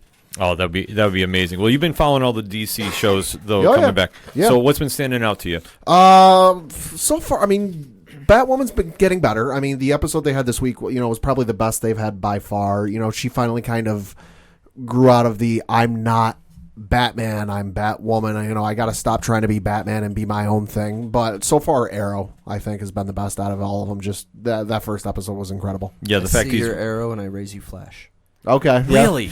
Well, when we started watching Arrow, I really loved it, and then it got really boring. And then we started watching Flash, and Flash is my favorite superhero. And I was like, I love all of this so much. There has been a few down moments where I'm like, God, just stop talking. See, that was my problem with it because I feel that the CW has a curse on season 3, and season 3 is always the weakest one. Like Savitar, hated. Yeah, I didn't love that either. And they tried making it too happy. Like they did the same thing in Arrow when it was Ra's al Ghul, and then they had to go swing the momentum. Like, oh, we'll make Oliver happy. We'll make Barry extra happy. It was like Barry's already happy. Like you don't need him like on pixie sticks running around Central City, even though that'd be pretty amazing him on a sugar high. But to see like where they're at now, like this season, I thought Flash opened pretty strong coming back. Obviously the Flash Gordon theme song in the season premiere. Flash. That was so funny. Yeah, like that was a hysterical part, and it kind of brought back the essence to what Flash is doing. Because like with Bloodwork, I don't really know how to take that villain because he's relatively new. So I hope they have a strong lead-in. But if he's only going to be around for half the season until Crisis, I'm okay with that. The fact Arrow's reliving his life now, I think, is amazing. Yeah. Like he has to go to different Earths and relive each season now. Oh my God. Yeah, like the season premiere, that's all it was. I haven't seen that yet. Oh my God, yeah. I won't spoil it for you. That's exciting. I'm really excited about that now. Yeah, because they do the intro and there is changes all through it. Nice. Because he's on Earth. It's not Earth 2. No, it's not. I don't remember if they say it or not. They might not say the Earth. If he's on Earth 2, he better look like a Robin Hood. That's all I'm saying. No, he he have the pointy hat. No, it's not Earth 2. It's not Earth 2. I don't think they outright say which Earth it is. I'm just disappointed we never got the pointy hat. Yeah. Where's the goatee? Yet. I need me a goatee on that man's face. I'll say, if I'm not mistaken, Amel did make certain promises Yes, he did. that if the show got to a certain season, he'd do the goatee. He's got to do the goatee for Crisis. That would be fantastic. Yeah, he needs to do it. And I'm still saying Supergirl's going to be holding up the dead body of Superman, like the cover. Ouch. That's my early prediction. I don't think so. I think. Okay, so here's my prediction for the crossover, is that Flash and Supergirl will die. Mm-hmm. But the deal that was struck between the Monitor and Arrow will undo those deaths. But we will get the classic scenes of Barry running to his death, and we will get the scene of Tyler Hoechlin holding Melissa Benoist in his arms. I'm going to weep. I know they're. I just feel it in here. I don't think I can watch Barry run himself to death. I don't think I can do that. Well, he did have to. But he did do it. They did tease it though in that little first episode 2 of the current season. Like he does that run and then he disappears, and I was like, Crisis. I don't think I can actually watch it, but it hurts. It's gotta. Oh, yeah. Like I say, I'm fully convinced Supergirl's gonna be holding Superman. I'm convinced on it. I think Supergirl's gonna die temporarily. I don't like that either. That's my prediction. Maybe. I was so excited with the way Supergirl show. It looks like they're really going all out on the fan service. You know? Yeah. Well, and while I get where you're coming from though, because like it makes sense for her to be holding Yeah. She's the lead. Yeah. But I don't know. I think it's a lot more impactful to take the main character of the show and just kill him. I think, I mean, as long as they do justice to the source material, I'll be happy. That would be nice. Yeah, like that's what I just want to see with this. Like, so far they have. Yeah, they've been. I mean, like, what's his name coming back as Pariah? Oh, Tom Cavanaugh. Tom Cavanaugh. God. Yeah. I swore up and down when I was a kid that they'd never be able to pull off I don't Pariah. think I know Like, what Pariah is. That's why. Yeah. No, Pariah is a very difficult character to pull off with the Crisis story, but Tom Cavanaugh has proven his acting chops so many times. He's a key player in the Crisis. Oh. Yeah. But he's such an obscure character that I never, ever, ever thought in a million years that they'd be able to do it. And then they're just like, yeah, we're going to do Infinite Crisis. I'm like, all right, let's do this. Yeah. Yay. And especially like they're doing Harbinger. I mean, that's going to be See, Diggle's wife there. I should have seen that coming because her name's Lila. Yeah. Yeah, I know. I was like, I should have seen that coming a mile away. yeah, but I mean, I just can't wait till we get there. I mean, like the shows have come back pretty strong, and how they're going to tie in everybody. It's going to be a fun way to end the year. And obviously, The one person they haven't spoken, or the two people they haven't spoken a lot about who are on the show are Dean Cain and Terry Hatcher. yeah, there's got to be a cameo. Yeah. There has to be. Like that final episode with the baby. Yeah. They have to introduce Jonathan. They Yeah. got to do it. They have to introduce my little Superboy. Oh, it'd be, I love that kid. that'd be so epic. This needs to happen. All right, I'm going to start hashtagging as soon as we're done recording into CW until I get banned.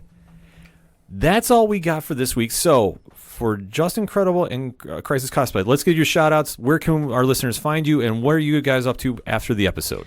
Real quick, one more thing I want to say that I always say when it comes to cosplay is that it doesn't matter what you look like, what you identify as. You can cosplay as whatever you want because it's artistic liberty. Like, it's artistic interpretation. You can change a costume and a character to match who you are physically or personality-wise. That is the best part about cosplay. Do not let anybody ever tell you you cannot do something. Unless it's blackface. Yeah, don't do that. Yeah. But it's, you know, you can make it yours. That's the best part about it. I always You're not too fat to do something. You're not too skinny to do something. You're not too weak to be Superman. You're not too bearded to be Wonder Woman. We see some crazy stuff in New York Comic Con, and I love every single minute of it. You can do, if you... Justin's getting too excited with the microphone. If you can think up the costume and get it to and wear it, you can absolutely do it. Do not let people tell you you can't do something. It's not their choice. It is yours. And if they don't like it, oh well. That's again their choice not to. It's not about them. It's about you. Like I've said a couple times. So. Oh no, absolutely. No, you hit the nail right on the head. I mean, that's the whole thing about cosplay is interpreting your character, your fandom into your art. Yes, absolutely. And don't care what anybody else thinks. And if you have issues conceptualizing a design because you can't draw or something, do not be afraid to reach out to people who can do it for you. Obviously, expect to pay them for their work because that is their art form. You don't get anything for free in this world. If you do get stuff for free from people, that's cool. But, you know, I have one of my friends is an artist, and she's a fantastic designer, and I wouldn't have been able to do one of my cosplays for BronyCon if she didn't draw it for me. Her Instagram handle is Gab Sketches. She's an amazing artist. She takes all kinds of commissions. But she has been able to draw up designs for costumes for me a couple of times, and without her help, I wouldn't have been able to cosplay as these characters because I can't really conceptualize certain things. But yeah, you guys can find me Crisis Cosplay on Instagram and Facebook, but it's CH, not CR. It's because my name is Chrissy. So it's like Chrissy's Cosplay, but Crisis, because my life is an existential crisis. Well played. You can find me on Facebook at Just Incredible Cosplay or on Instagram at JustIncredible_cosplay. And you can also catch me on the Sangaround Facebook page every Wednesday at about 3:30-ish for the new comics update, which I do live every week. And you can actually catch us this upcoming Saturday at the Binghamton Halloween Parade. We'll be marching with a bunch of other great cosplayers from the area. under the Soundground banner. Soundground you can find on the Vestal Parkway. And we'll be handing out free comic books and some candy to the kids. And, of course, after the fact, we'll be at Soundground proper from 2 to 4 for Halloween Comic Fest, where we'll be handing out even more free comic books at the store. So you definitely don't want to miss out on that. We're going to be having sales all day. And I think, do we have anything else that we got coming up? No, I don't know. I don't think so. No, I think that's it, yeah. So you definitely have to stay tuned to Crisis Cosplay social media, Just Incredible Cosplay social media. They have a lot going on, even though they're forgotten right now, but it's the easiest way to find them, because especially if you are into cosplay, they're the two that you need to follow and definitely keep track of. They do great work, and I mean, honestly, I'm blown away by the stuff they do, and I'm so happy that you guys came on the show. Oh, thank you. We're happy to be here. I've been like blushing this whole time because you keep going, they're like the best cosplayers, and I'm like, no, I'm not. Well, no, because I say this and I mean this truly, that I feel that we bring the best of who we can bring on to talk, because we want the passionate fans, or the passionate cosplayers that can talk to fans and really demonstrate your passions. Like, why is this important to do? Because for cosplay, if you're not into the cosplay community, you're looking outside in and going, what is going on? Mm-hmm. So we try bringing on the best people that we feel. And I will stand there. You can at me at OD Parlay Hour. I will debate this with you. Come at me. That we invite the best people on. And the ones that want to come on, they demonstrate this each episode. And I will even say, look at last year's episodes. We are still getting downloads for Scott Dixon and Mike Blakesley. That's exciting. That came out. That people are still shooting DMs and going, when are you having cosplayers on? And I keep telling them this year, we have the best cosplay lineup on podcast, bar none. I can't tell you how much I appreciate that. Like this, I want to just spread the love that is cosplay, because it has become a huge deal in my life, and I really appreciate being here today. So no, I mean, absolutely, you guys are welcome to come back anytime. I love that. Yeah, absolutely. I mean, because not just Costober, but year round. I mean, if something's going on, you guys want to come back on and talk about. Heck yes. Swing through. Cool. Yeah, definitely. Because like I say, Costober is 30 days. On a calendar year, it's 365 or 366, pending the year otherwise. So definitely, if you want to know about cosplay, we got the episodes coming up. Like I said, Mike and Binghamton Webhead are up next. So Nice. that'll be a fun episode. And then Alaska's coming through. She's just taken over YouTube and Twitch. I will tell you about her off air. And I mean, Scott's due back, sometime in like November, December. We're trying to work schedules out. Right on. Yeah, so like I say, we have the best of the cosplayers. Come at me at OD Parlay Hour. We'll chat. You can find that social media account on OchoDuroParlayHour.com. You can find the music that you hear on this episode, such as Shout at the Robots under the music section, Parlay Points, where we do the comics blog with Brian Rhodes. He's on there. We do the complimentary blogs otherwise on there. You can find our friends, 3 Fat Nerds, Horror Zone 607, hashtag 607 Podcast. You can find Mike Blakesley. He has his photography social media up there. You need to go check him out. If you're a cosplayer and you haven't got your picture done by Mike, I can't help you.